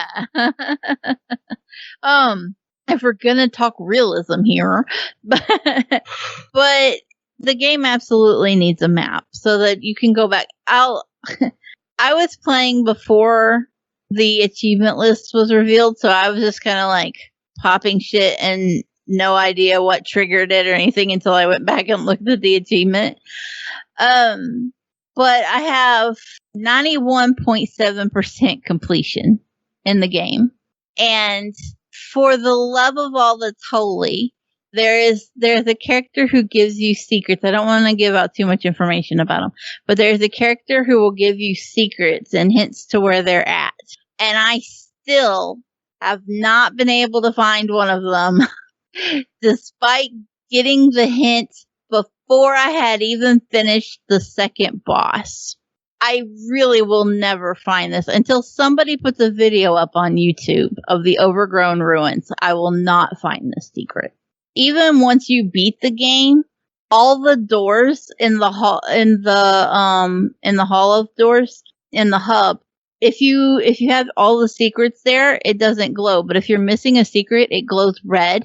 I have that one fucking door in the area that I can't find a secret in, and it makes me want to cry. Better jump back in and find it. I'm never finding it, man. I even had David. I was like, "Sit down. I'll go this far." The hint is that it's a sewer grate that only a small crow could get into. I've been all over that level, up one side and down the other, and I will never find that sewer grate. It brings tears to my eyes. Oh. Apart from that, I love this game. I've had so much fun with it. I felt like just a badass bitch every time I beat a boss. Some of them were incredibly difficult. I've been really proud of, like, you know, I played this before release and it was embargoed, so there weren't any tutorials, there weren't any guides. All the puzzles, I found them all myself. I have a couple of achievements that nobody else has on TA, and I'm like, fuck yeah, look at me. I'm awesome. But you didn't complete it, so. But I don't have that 100% because I will never find that sewer grate. Well, you better get finding it. $20 on this one. What do you think? Please buy Death Sword. This game was made by a 2-man dev team, y'all. And it's incredible. It is everything you could possibly want from an isometric hack and slash adventure. Souls-like, Zelda-like Metroidvania. Yeah. It's so much, and yet it's just everything about it feels comfortable and it flows well, and it just it's one of those games that make you go, man, this is why I play games. Tim, any questions? No, sounds pretty good. I'm just reading through all the fucking replies she got on Twitter last week. People are so mad at me. People are so mad. I had to mute. Was it like a full on? It's like it was a bombardment. Like, well, I was about to say you must have muted this because like 60 people replied. Mm-hmm. Holy crap! I don't know if you know this, Cole, but mad cause bad. Yeah. Yeah. Get good. Also, one guy said I was a gender traitor and that I was not doing any favors for female gamers. Oh, gender traitor! I thought you said ginger traitor. No. You are a ginger traitor too. You hate your own kind. Yeah. I am also bad representation for gingers. I am what's wrong with gaming journalism, which is funny because even though I write for Windows Central, I write about digital art, and I don't know how anybody would know unless they like went really digging through my tweets to see that I was a writer.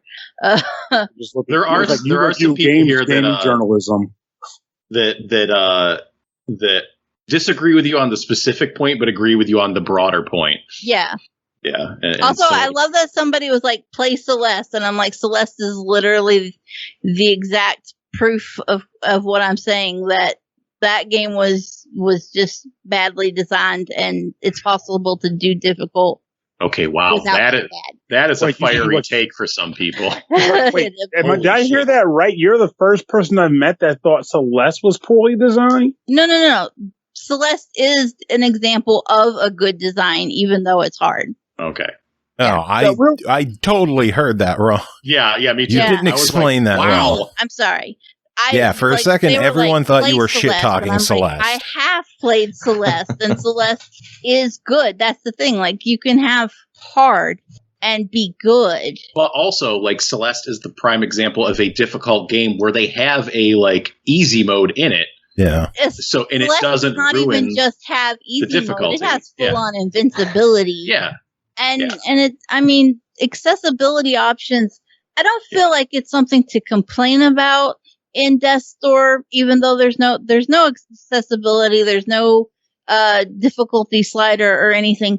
But because you can just walk off from a fight and go and upgrade yourself before you go back at it, it also doesn't need it, you know? Mm-hmm. So it's like, it's already balanced the difficulty to the point that accessibility and things like that aren't necessarily the kind of issue that they would be in a lot of other games. Like for Celeste, accessibility is a big issue because I have rheumatoid disease and I get hand fatigue. But with Death's Door, if my hands are tired, I can just go do a puzzle instead of having to hack and slash my way through something. So it still was like, I can just take a break, you know? I mean, I feel like I've had this conversation a few times this week. I don't even know what triggered it per se. I think it was a Kotaku article. That's what did it. But, I mean, I feel like no matter how I think about it, it always comes back to the same few points for me, which is one, the concept of accessibility, I'll flat out admit, became more of a focus for me because of you. Like I learned about it more so because of you. So I shifted my thoughts on that a lot more. But what I end up coming back to generally falls along the lines of, like, companies will likely make what they want to make. And at that point, when they release their product, they should not be immune to criticism. Like, if people come out and say this game sucks because it's too hard, that's valid criticism. If anything, the company might be getting off on them. Like, oh, you hear that? They think our game's too hard. There are 100% companies who do that. They do. So in that regard, it's like they don't need your defense. They know what they did. It's like, let people be unhappy about it. Let them voice it. And if the company decides to come back and say, you know, we want that money, so we're going to do some things. We're going to make some changes to make it better.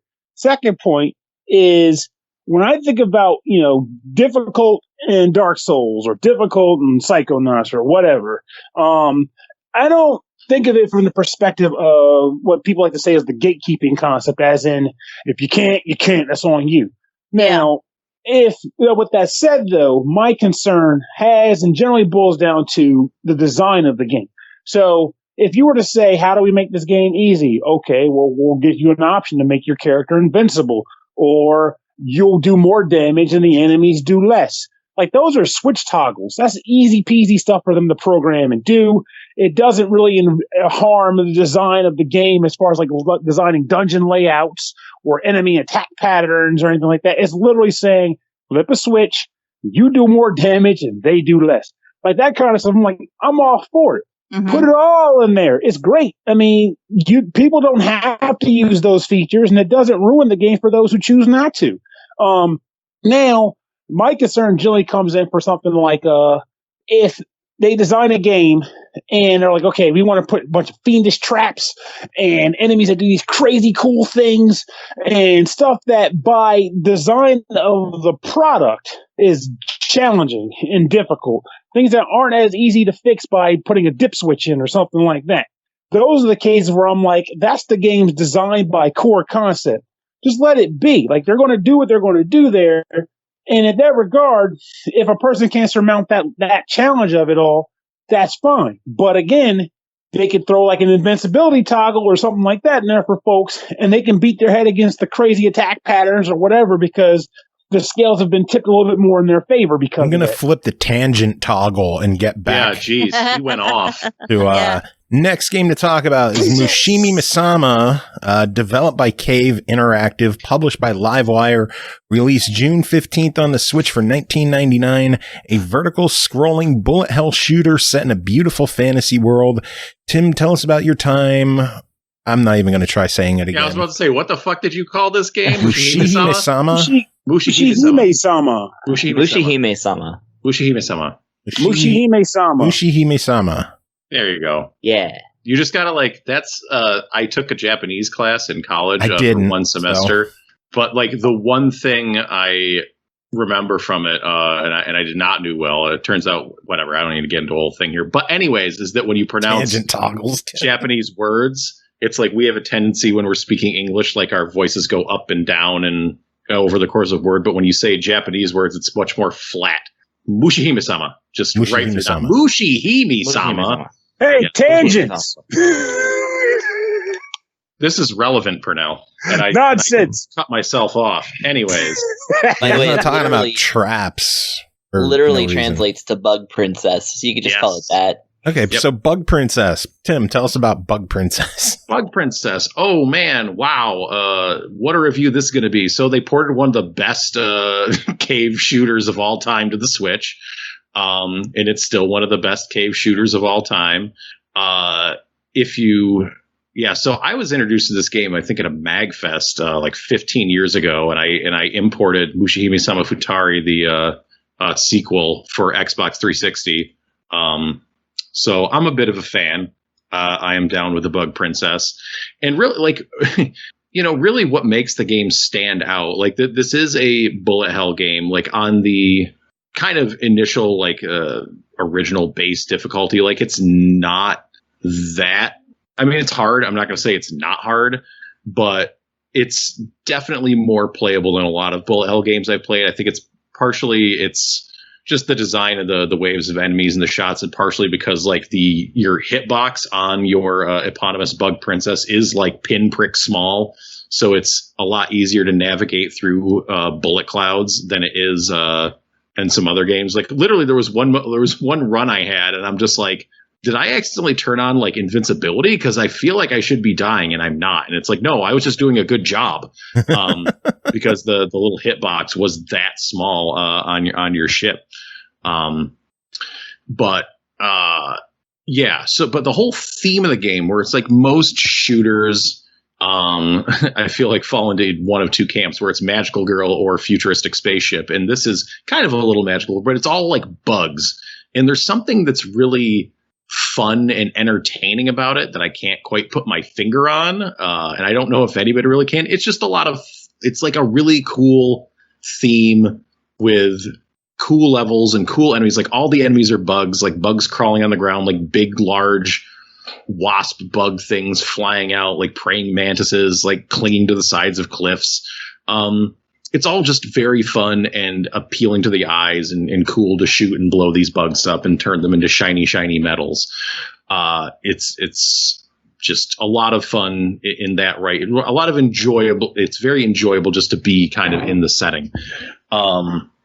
It's, pretty, what was the heavy sigh there?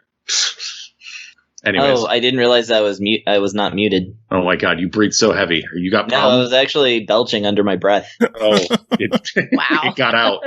Yeah. Tangent. So yeah, when you fire up a game and on the base mode, you have a few different ships, bullet patterns to choose from. There's a few different difficulties to choose from. One's kind of nice, one's kind of mean, one is super fucking mean. And you collect power-ups that'll make your bullet spread bigger. You will pick up medals to help increase your score. Different difficulties will have different kind of scoring rules. And on top of that, there's regular Bug Princess in this, and there's two other variations of it. There's an arrange version of the game, and there is a version 1.5 is what the other one was called. And they have I would say they're wildly different, but they're pretty different in terms of what they have available to you. There's different weapon configurations, different scoring combo systems, different levels of difficulty. There's one fun one where like you have access to powered up weapons from the very beginning of the game, but if you pull the trigger to activate them, it makes the enemies shoot faster at you. So your increased power comes at the expense of making the screen a much more dangerous place to live. So yeah, it has those 3 versions of the game with different difficulties for you to get in there and play around with. It has online leaderboards. It does not have downloadable replays, at least not yet. I don't know if that's something they're going to put in there. What? Pancakes! It's not doing that on the Switch. That's existed on a few other versions of the game. As far as options, there's toggles to just, make your character invincible, give yourself infinite lives if you just want to like play through the game. Normally, you have a couple lives and then you have to continue and it resets your score, but you could still just kind of drop in the proverbial quarters to get through the game. Rich kid strats. Yeah, rich kid strats. You can, of course, adjust the screen. Normally it is at like a normal scaled resolution, so it's kind of like there's a significant border on the screen. But you can stretch it out a little bit. You can turn it sideways, so you can use it with your Switch flip grip, which I was very excited about. And then I was like, where's my Switch flip grip? Why isn't it where I left it? This is bothering me. I'm going to spend a half hour looking for it. I'm not going to find it. Where is it? I know it's somewhere in this house. What the fuck is going on? I found it on a couple days later. It was on a bookshelf on a book and just at an angle that I couldn't see unless I was specifically sitting at my dining room table and looking at it. And I was like, oh, there it is right there. And then much better times were had because the flip grip's awesome. Speaking of things that have gone up in value, because they're currently out of stock on Fangamer. So like if you want a flip grip, it'll run you like $50-$60 on eBay at least. Holy shit. Anyways, that's a cool peripheral and people should grab one because it is a great thing to have for lots and lots of arcadey games on the Switch, including Mushihimesama. Because you can turn that shit sideways and play it in I don't know, it just feels really good playing those vertical scrolling shooters on a flip grip like that. It just, it's a very easy way to do it as opposed to like having a monitor that most monitors nowadays you can turn sideways, so it's a little easier. But in the past, it was like, well, turn your CRT sideways, or some nonsense like that. Your floor model TV. Yeah, it's a great looking game. The soundtrack is good and thumping. Chris, do you have any thoughts on it? I know you picked it up day one. Lots of thoughts, but I'll let Tim finish his thoughts. No, what's your thoughts? Oh, okay. I love Mushihimesama. It is one of my favorite shooters. It's actually the shooter that got me interested in bullet hell. Also about 15 years ago. I had some friends that... Well, for one, a friend showed it to me. They showed me this ancient 2007 YouTube video of the same boss fight I just linked, which is actually in HD. But this is like really terrible quality. And I watched it over and over again because I could not believe that an enemy, this is in Ultra mode, by the way, which regular players are never going to see. But the final boss will literally fill the screen with giant purple bullets, like with barely any space to like get between anything with your tiny pinpoint hitbox. And then on top of filling the screen, they'll throw waves on top of those bullets that you have to dodge if you can manage to get between the bullets, which you really cannot. And it's just like, and I saw a player playing this perfectly because the cave shooters have fans that can play them perfectly. Oh yeah. And it was just, it so captured the imagination like better than anything else. It was just like watching somebody like be a pro at 2DX, which was also at the time. And like, I just really wanted to play this game, but I didn't have, a way to mod my PS2, and I only just recently purchased a Japanese copy of Mushihimesama Futari, on the 360 because Cave was nice enough to make them region free. Yeah. And, but like I was so ecstatic about it hitting the Switch. Like in actual, actually translated in actual HD, being able to be played on a TV or portably and in Tate mode. And it's just like this game is literally a dream come true for me, like 14 at least years in the making. So I honestly didn't want to even review it myself, because you hear me gushing about this now. Like I cannot dial this down, my excitement for Mushihimesama. It is one of the best shooters of all time, and I'm super glad that it's here. Well, then $20. I need a verdict from the both of you. Yeah, yes, you should buy this. Like I said, I already bought it. Yeah, it is. It was already on my wish list. I hadn't bought it yet, but I was certainly planning on it. But yeah, like it is just an incredible shooter. Like I said, one of the best of all time. It's a magical, mesmerizing game. I love it so much. Mm-hmm. And if they come out with a physical version too, I'm going to buy that too. Yeah, I probably will too.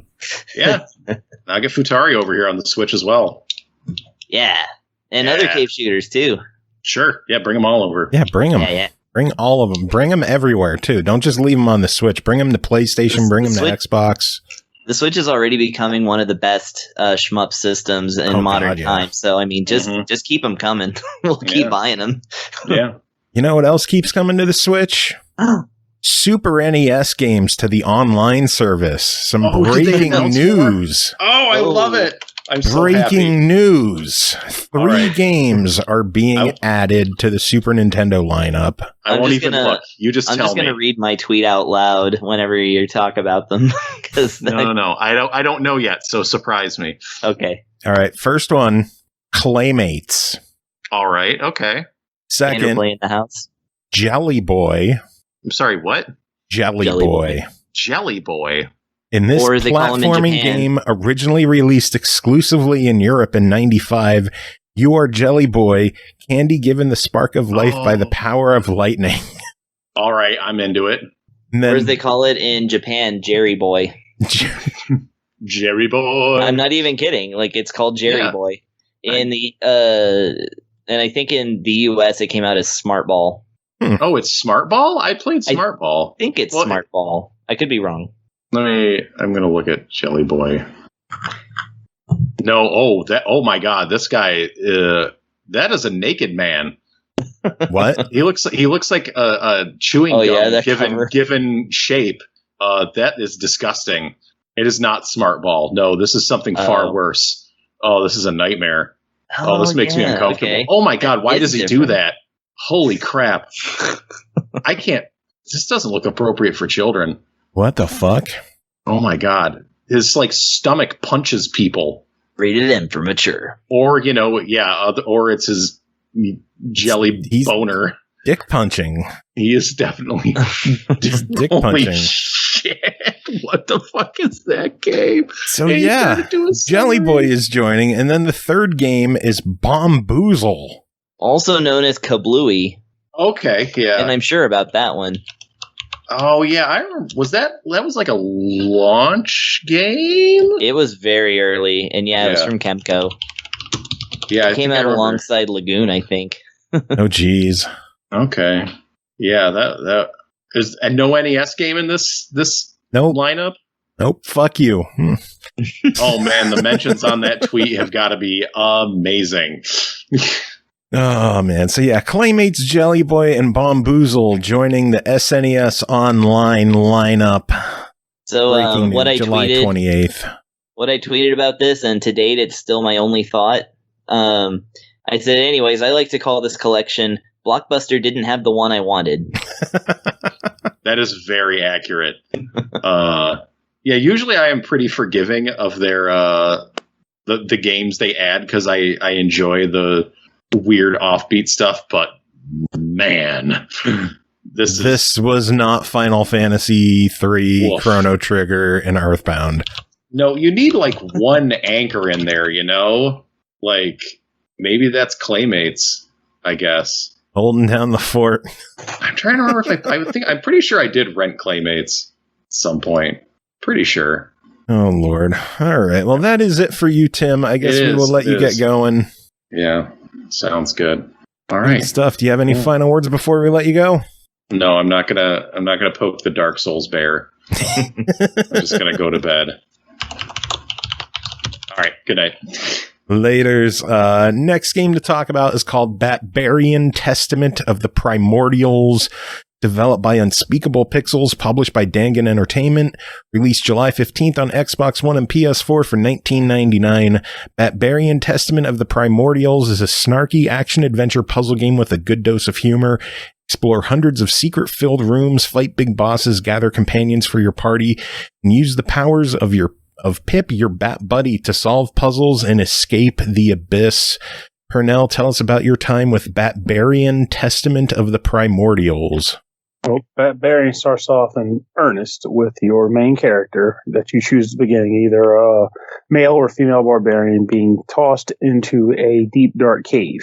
And immediately, said barbarian, along with their illuminated bat friend, need to work together to escape from the depths of the pit that they've fallen into. This escape takes place by journeying through a myriad of different rooms, which forms a very large labyrinth where you go from room to room, platforming and hacking and slashing enemies to their doom. However, there are a few interesting and unique elements to this game. Unique drink.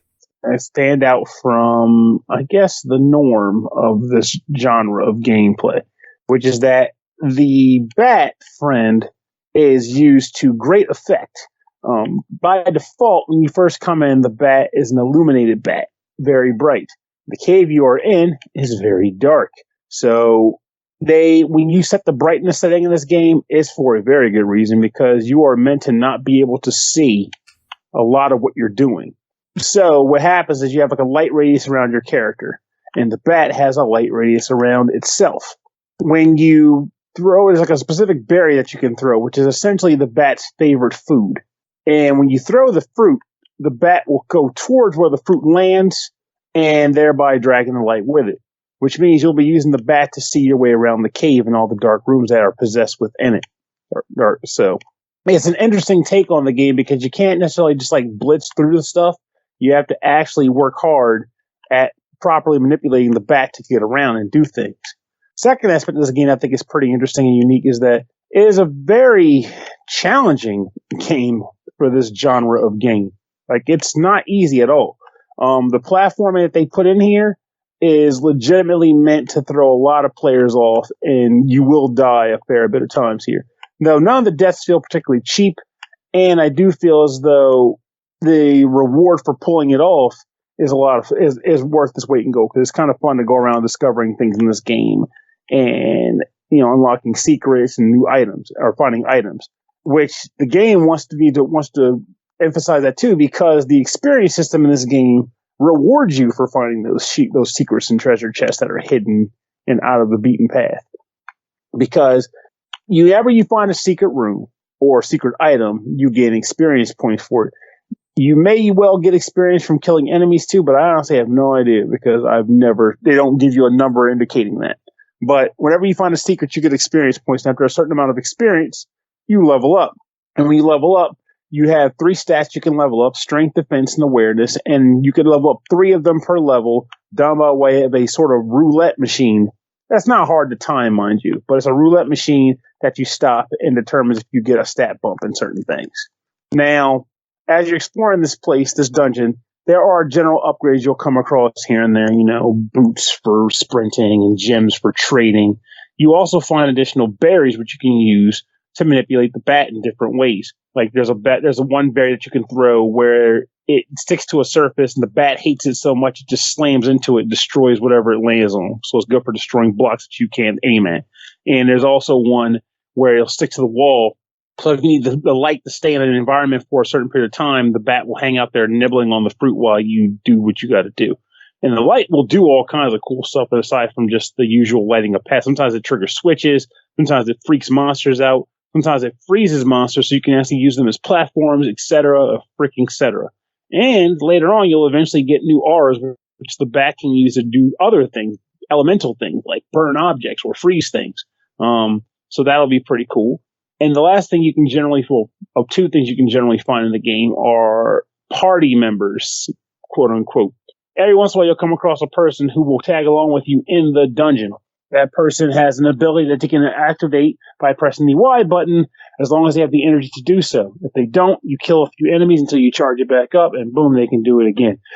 The ability is pretty much the only real way you'll get to do alternate attacks, because the barbarian only hacks and slashes. He is a barbarian, or she is a barbarian through and through. So no projectiles for you, only smashy. But your companions can kind of fill that void for you a little bit. You'll find those guys. The dungeon itself also, again, is very secret-ridden. There are a lot of markers you can place on the rooms when you bring up the map, and you'll be utilizing those markers, whether it's a treasure chest you don't know how to get to that you might have to come back to later, or a shop that you might want to remember where it's located so you can come back to it later. There's a lot going on in this game. And I think the thing that's worth pointing out last but not least that makes this game stand out, in my opinion, is the humor element. This game is very funny. It's well written in that regard. It's not humor that's, stupid her humor. It's humor that's written well in the flavor text. Your barbarian is a barbarian through and through. They hate wizards. They comment on magic, how much they hate it. You always have something you can say that has humor to it. And it doesn't really hurt the game in any way to use it. It just creates new dialogue trees for you to interact with characters on. It's a great time. I genuinely find myself happy with this game. I already purchased it on the Switch. I don't regret that because I like it that much. And having it available on the Xbox for new players is that much better. I think it's a solid buy. And quite frankly, anybody who's interested in platform adventure puzzle games should pick this up.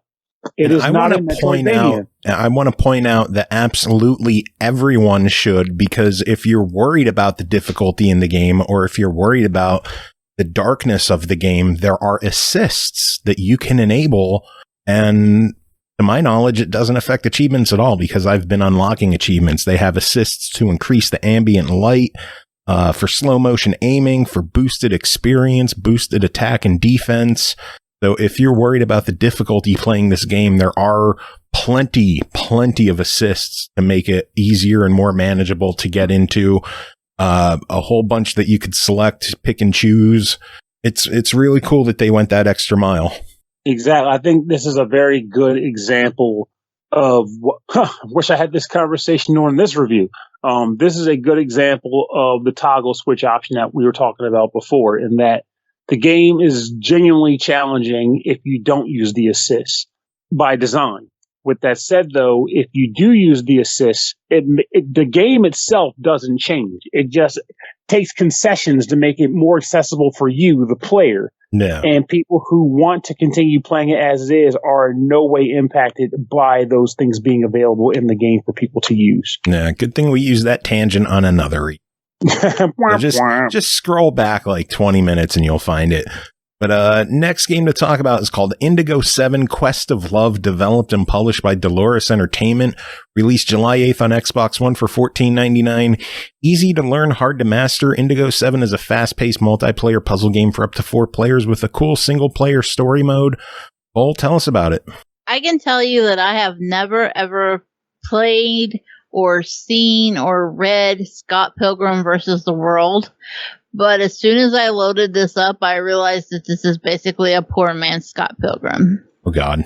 It looks like every scene I have ever seen from Scott Pilgrim. Like any image, any still, that comic book style storytelling. So it looks like a comic book. But not, I mean, even the character looks like Scott Pilgrim. Like it's all a little too close. I think he looks kind of like Nestor from the old Nintendo Power. Nest Pilgrim. Maybe. I don't know who that is. Like Nestor's Funky Bowling. Yeah. That's right. Anyway, it's a little too close for comfort for my liking. Given that the whole story is about a goofy little garage band, and like the lead singer's girlfriend says, I hate your music. And then they go on vacation. He's like, I'm going to like find a new lover. And it's a very weird story. And I checked out kind of quick. And I feel a little bad about it, but sometimes that's just the way the cookie crumbles. They got to a point where I was like, I just want to play the actual game itself. So in between the little comic booky cutscenes of this love story gone awry, you'll play a matching type of game. This is gonna sound kind of hard to describe and not at the same time. Like, as soon as you see it, you're like, yeah, that makes sense. But you'll be given a grid, basically, and there are little colored dots that are all connected, and you'll start off in the beginning with like 3 colored dots, and at the bottom you'll have the color options, and you can flip between them. And your goal is basically to select one of the colors and then put your face on that color. And then you'll be able to select any of the other colors that are touching the ones that have your face. And eventually you want your face across the whole grid. Make sense? Yes. Okay. So you'll want to rack up a combo as you're doing this. So the first set of colors that you want to choose, let's say you pick yellow and there's 2 yellows. Then the next time you're going to pick orange, but in order to get the combo to go up, you need there to be 3 oranges. Then the next time you're going to go for green, so you need to choose 4. There need to be 4 greens connected. This helps raise up your combo. Now, if you make a big leap and you go, okay, well, I've got 2 yellows, and then I'm going to pick orange, and there's 9 orange. If you want the combo to continue, you're going to have to choose 10 greens. Yeah. Okay? So the whole point of this basically boils down to how fast can you count the colors? All right? Because in addition to having to keep that combo going, excuse me, I still have the hiccups. in order to keep that combo going, you're also racing against the clock, but you're also playing, if you're playing adventure, you're playing against a computer, or maybe even up to 3. So the computer, they're cheating bastards. They're always going to outcount you. And then you have the element of your board is random.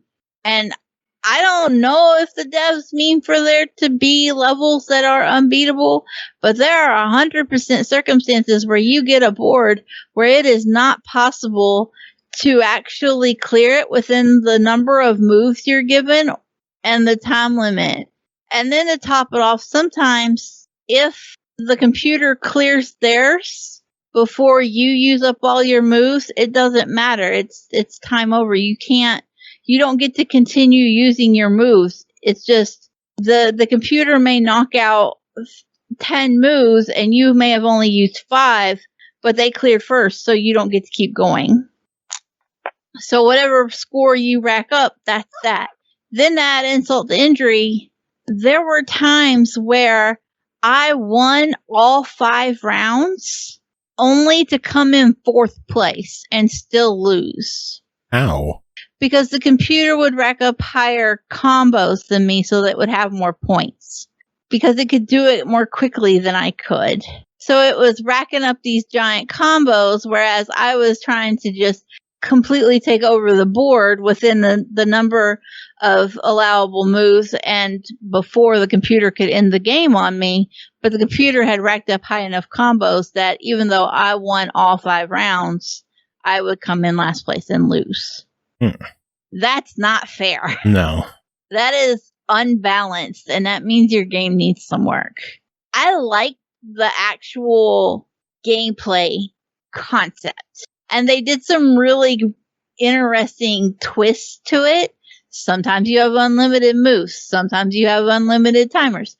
There's one sequence of battles where you start at one corner of a giant grid and the computer starts at another corner of a giant grid, and you're battling back and forth to try to take control and get as much of the grid as you can for yourself.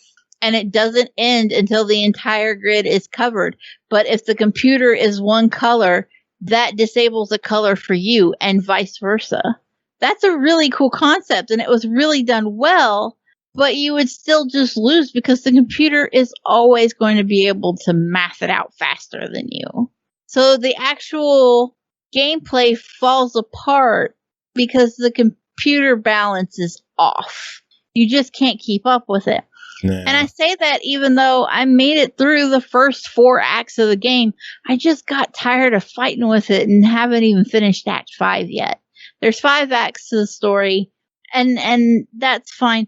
To go back to getting frustrated and knowing the computer is going to beat you and stuff. If you see that you have a board, I'm gonna be honest. You can pause the game and still see your board, and that's the only reason I managed to get where I did. Because I would just sit. I had a piece of paper, and I would pause and I would write out the color pattern and math it out, and then I would just input it really quickly. It's the only way I could do it.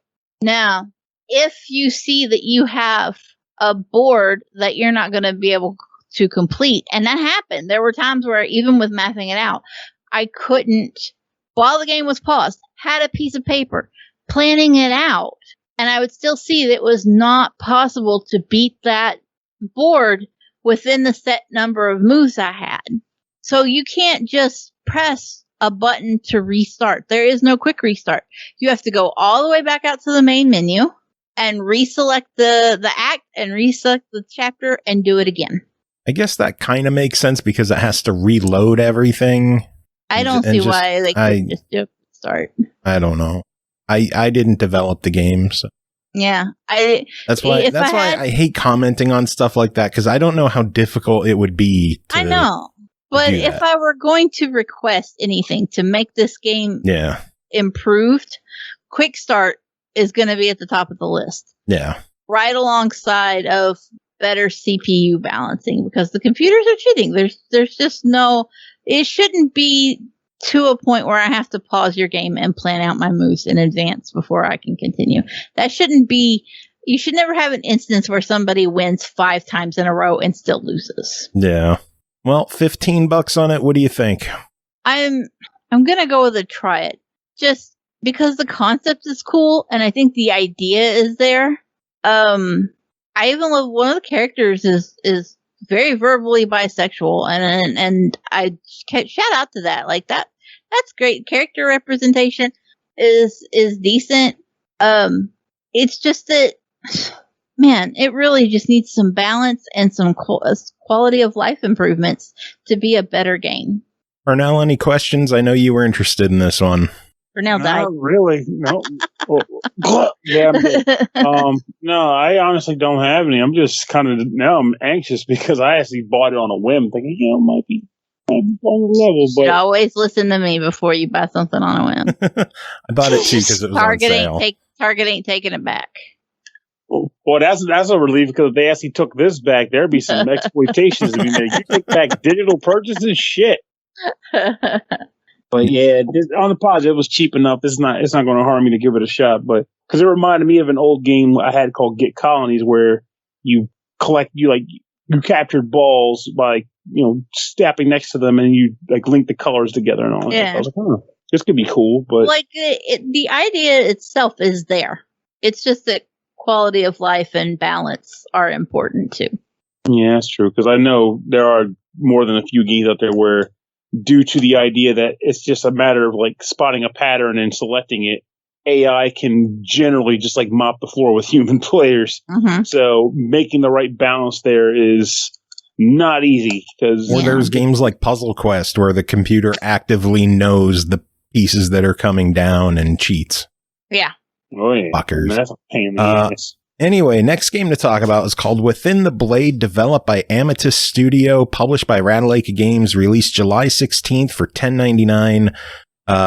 In 1560 AD, Japan's last shogunate has lost full control over the realm, causing a plunge into a massive civil war. All hope lies within the ninja clan Black Lotus to sabotage and defend against the forces of the villain and his demonic allies. The warlord must be assassinated. Do you have the ninja skills to save medieval Japan from a reign of terror? Chris, tell us about your time with Within the Blade. That's so much more time spent on the plot than the game actually does.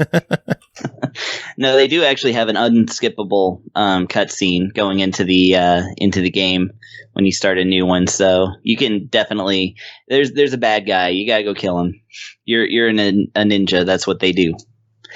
Okay, but having said, so within the Blade is an 8-bit style side-scrolling ninja-based action platformer. However, before you go and interrupt me and say, I know you're not going to interrupt me, but before you go and say, wait a minute. There's already a ton of action side-scrolling games with ninjas up-ins. There's like 2 or 3 very famous ones, like, recently, like The Messenger or whatever that other one is that I thought of and couldn't remember the title. The Receiver? The Recipient? The Recipient, yes. So besides The Messenger and The Recipient, no, the thing that this game does is everything different. So it is a thing where you do run and jump and slash up enemies and stuff in like just over the top, like super gore. Like you're slicing enemies in two and you can see like rib bones and stuff like that poking out, and you're just cutting them up like steaks, and it conveys as much of that as it possibly can in 8-bit, which is kind of great. Yeah, it's pretty impressive how gory the game is. It's so gory, yeah. And it's fast. It's like, it really moves, on the Switch and stuff. Like it's, yeah, pretty great like that. Here's the thing. This game, like, does the best job I've ever seen. And I'm somebody who beat Ninja Gaiden 2 in single digit age. So, like, I love me some ninja platformers. And so I don't say this lightly. This is the game that I think most made me feel like a ninja. Like, and I do mean like an 80s style Western lens kind of ninja, like the kind that we all grew up wanting to be. Those, some of us grew up wanting to be Godzilla. Some of us wanted to grow up to be a ninja, and, only a few ever achieved those dreams. So because this game has kind of an RPG element where defeating these enemies and just, drenching the landscape in blood gives you experience points with which you can unlock skill trees like an actual gosh darn RPG. And those skill trees unlock things like Assassinate, where if you are ducking, you are sneak mode, you can sneak up on an enemy and push the button that's normally your block button, and your ninja will run in and, without being detected, because there is a detection system, will then, slice the guy's head off or whatever. And thing is, if you can pull this off in the actual stage, because the stages each have different goals, like kind of sub goals, and it might be like kill 10 enemies, or it might be avoid detection, like, only be seen 5 times maximum. And if you can pull those off, you get like a ton of experience points, which is unlocks even more stuff, like, the ability to like dash back and forth like really quickly and slice your blade like there. You also get like that weapon. I can't remember how to actually pronounce it, but the kind. It's like the stick with a blade at the end attached to a chain. And you learn like so many different moves and combos for twirling that thing around and just taking off limbs and heads and stuff. And it is just so badass. But like all this stuff has to be unlocked.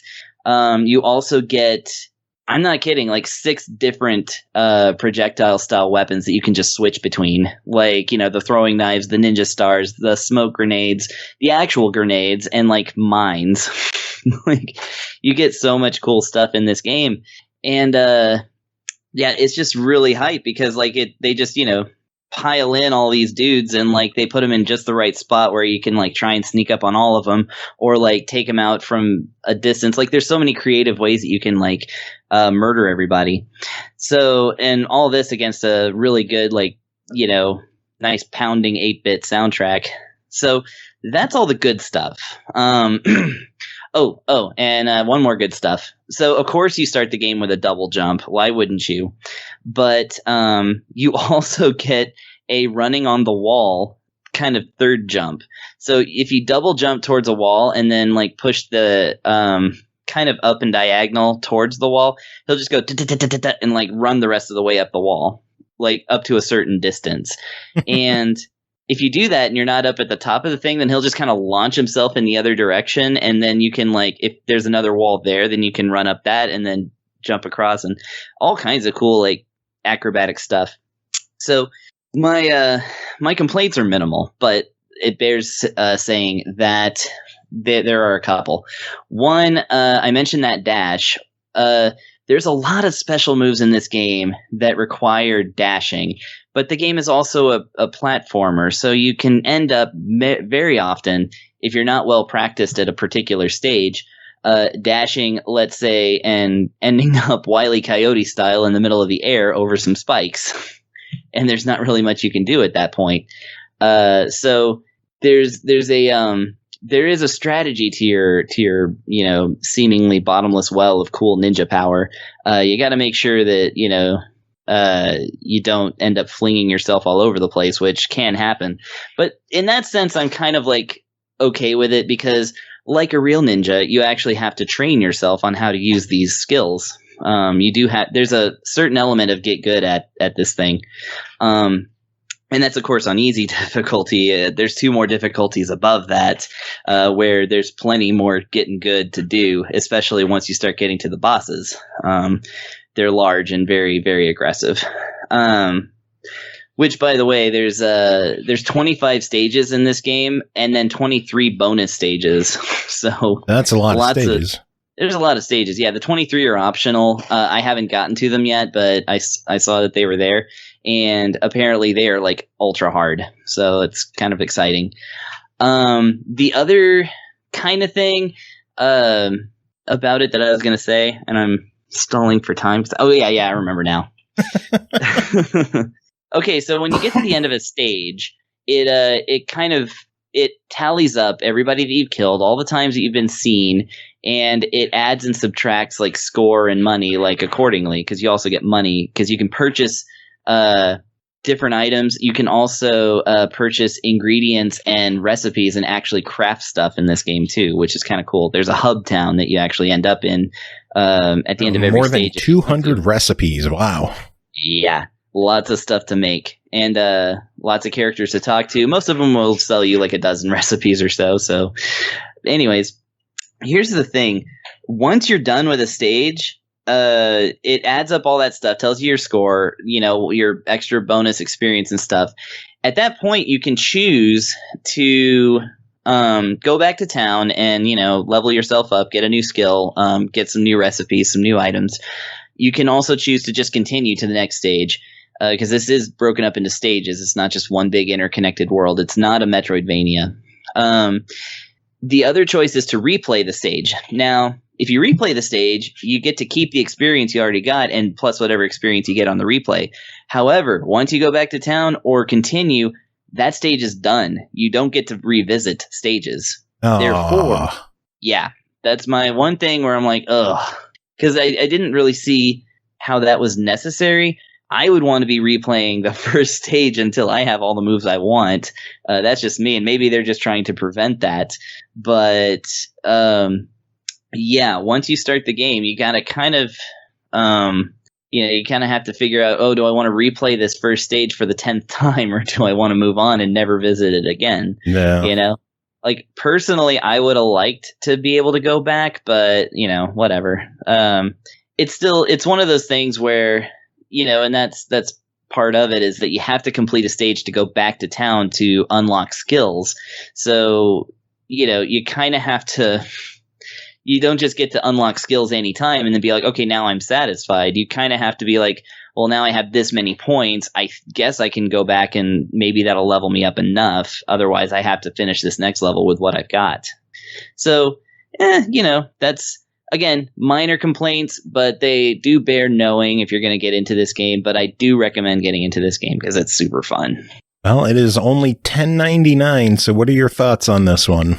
It's a very easy buy it. I'm glad I got to review it because honestly, I was kind of like, I don't know about this ninja platformer. I've got so many ninja platformers and I haven't been beating them.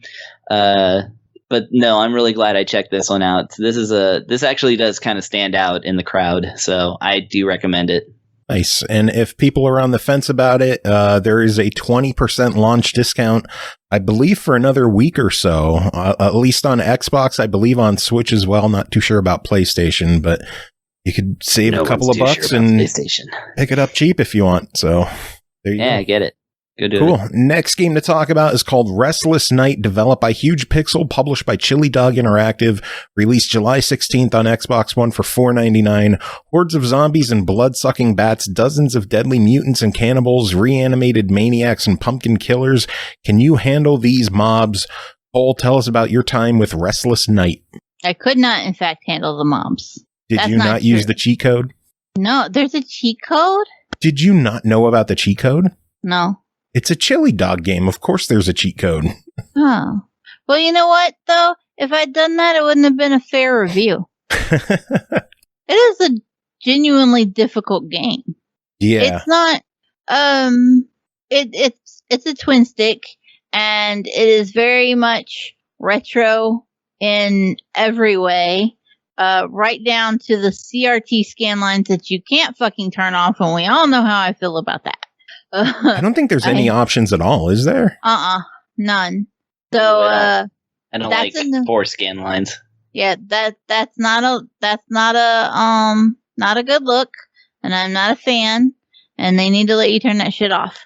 I would have liked the game a lot more, just with the option to make it look normal, because the retro thing, like, I get what people going for and all that, but some of that shit can be hard on old people like me. Yeah, I agree, but at the same time, after 2 minutes, I just got used to it. Yeah, well, yeah, but you probably used the cheat code from the sound of things, so... Not from the start. I put my legit time into it, and then I got really fucking frustrated with it. When did you tap out? I don't remember. I don't remember what stage I was on, because I tapped out around 14. There's just so many stages. There's 30 stages to this game, and I want to say that's about 20 too many. I tapped out around 14. I don't mind, like, the ongoing twin stick shooter getting swarmed by zombies element. I like that kind of gameplay, so I don't mind it. But I actually thought it was really well done, and that they had, like, different creatures coming in later levels and stuff. I love crows, and I love anything with crows. So you're biased. Yeah, and so, like, when there were the crows, I was like, no, don't make me shoot my BBs. And it makes you shoot the crows.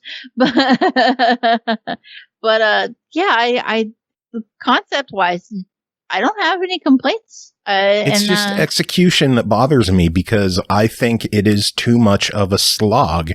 I think the stages take too long. There's too many enemies, too many waves. Well, not too many waves, too many enemies in the waves, I should say. I think for most of the earlier levels, the power-ups help enough with that, though. In the early levels, yeah. Yeah. You tapped out at 14. You didn't get to 30. No. The stages just get longer and longer. Do they? Yes. The bosses just get excruciatingly long, where, yes, I used the cheat code eventually, and I would just sit there with holding the direction for 5 minutes while it chips away at its health. That's not fun to sit there for 5 minutes. I understand, you're supposed to be dodging. 5 minutes of hitting it directly. What is the cheat code? Is it like invincibility or something?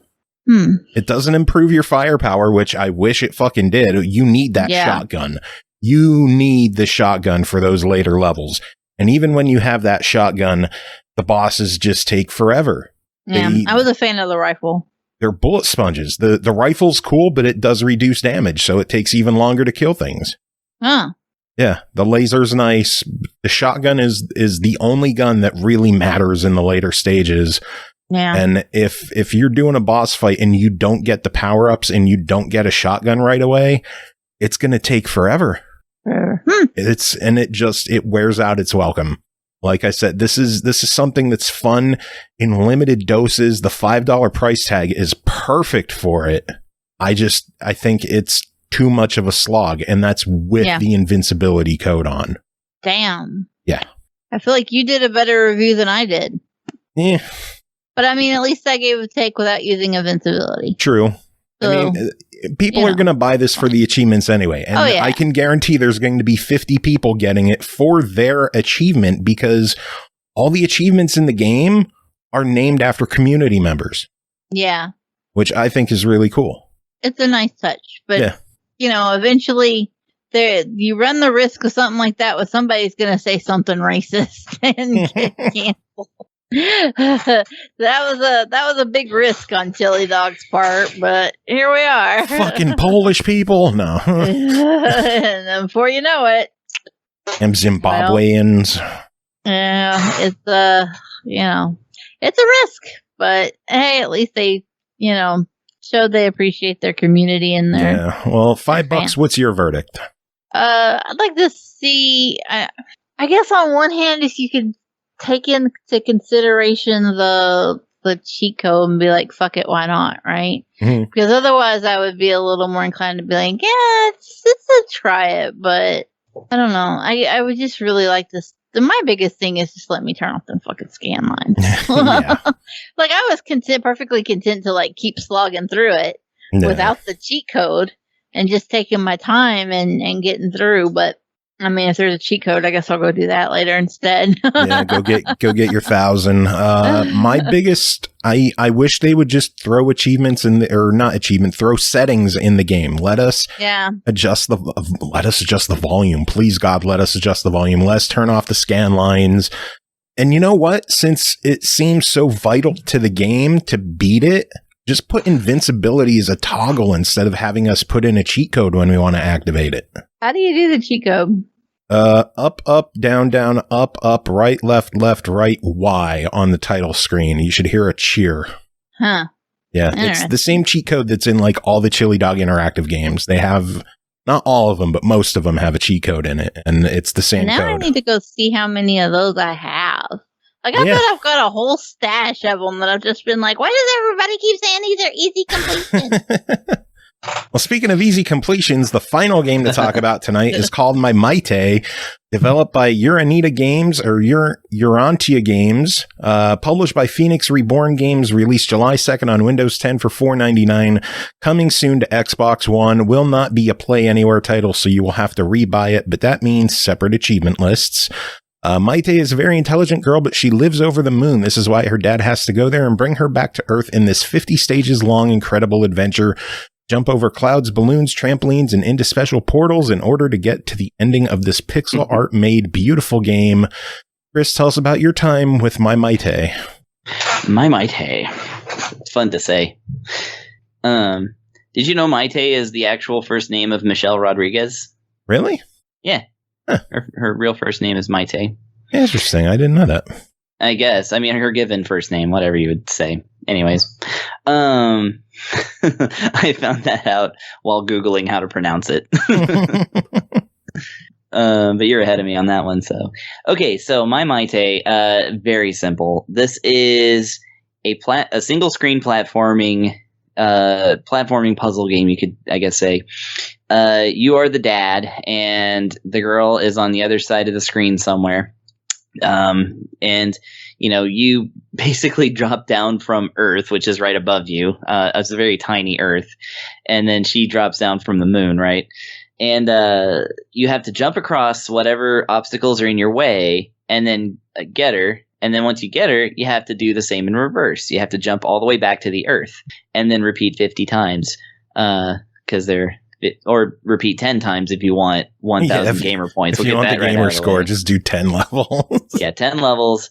Yeah, and and this one is not Zetalon, right? This is a different... No, this is Phoenix Reborn Games, new publisher that I know.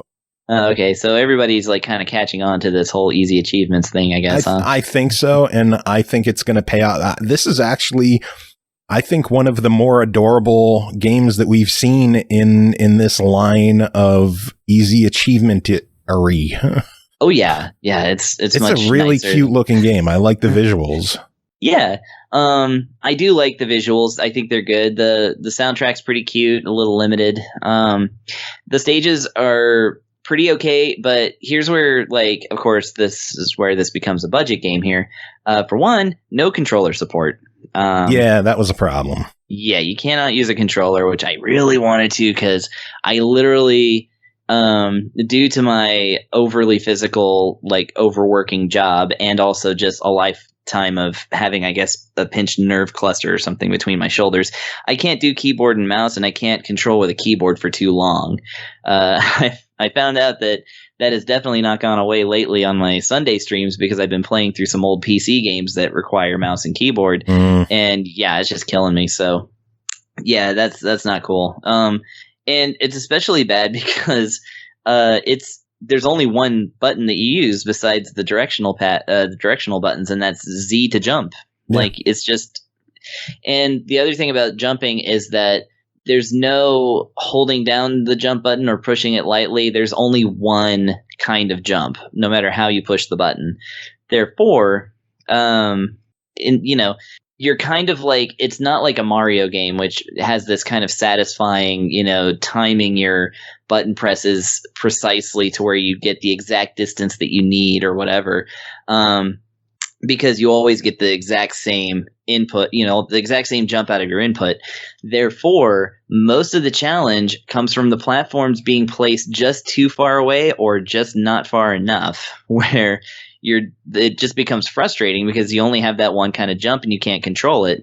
You can only just push the directional buttons and hope for the best, or like go to the at very pixel edge and like kind of keep running and like just, hopefully that running jump happened on the very last pixel, which you can't always see because sometimes the character's shoes are the exact same color as the background.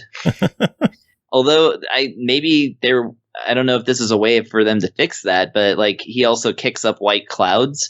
And like sometimes that was my visual cue to be like, okay, here's where I can jump because now I can see with the white cloud. But like, it's weird to make your character have shoes the color of outer space. But anyways, it looks cute. It sounds cute. It's got some obvious setbacks, but it's a $5 game. It's a $5 game. People are going to buy this for the achievements. We know that. Yeah. So, if that's your thing, or if you just want like a kind of, very simple, no nonsense platformer that actually does kind of have a bit of nonsense, then yeah, I would say go for it. Cool. But everybody else, try it. Maybe. Cool. Sounds good. Yeah. All right. That is it. Made it through. Took us long enough. Holy shit. We did it. I would like to make a confession. Yeah, I said there was a puzzle in Death's Door that I was like struggling with to get to a secret. So there's like these portal things all over the place, and I kept seeing them and thought I needed some kind of ability for them. And I just checked the tips and tricks that IGN posted, and apparently all I needed to do was just smash them with my weapon. Oh, I'm proud of you. Nice. So I have gone through the whole game seeing these secrets, and all I needed to do was just hit them. I am so proud of you. So I guess I'll go do that tonight. Man, you ruined your gamer girl credit for that one. So what about her cosplay credits? Yeah, you're LARPing. Especially her cosplay credit. Gamer girl. Oh, man. Well, that is it for this episode. We made it through another. Thanks to y'all three for being here, hanging out. Thanks to Tim for being here, doing his thing. And another big thanks to Thomas Keane for coming on, chatting about Unknown Number. Keep your eyes peeled on their website for more information on that game. And hopefully we'll get to cover it when there's a playable demo. Yes. Because that is a pretty cool concept, and I am eager to hear and see more. I just want to know if it's going to react to my accent. I hope so. I just want to have to say pie once. Oh, Lord. Well, that's it for this episode. We're done. Anyone have any final words to end it? Dust my hands off and get me a drink. I'm good. Pernell's drunk again. Yeah. Drunk on tea. That's a first.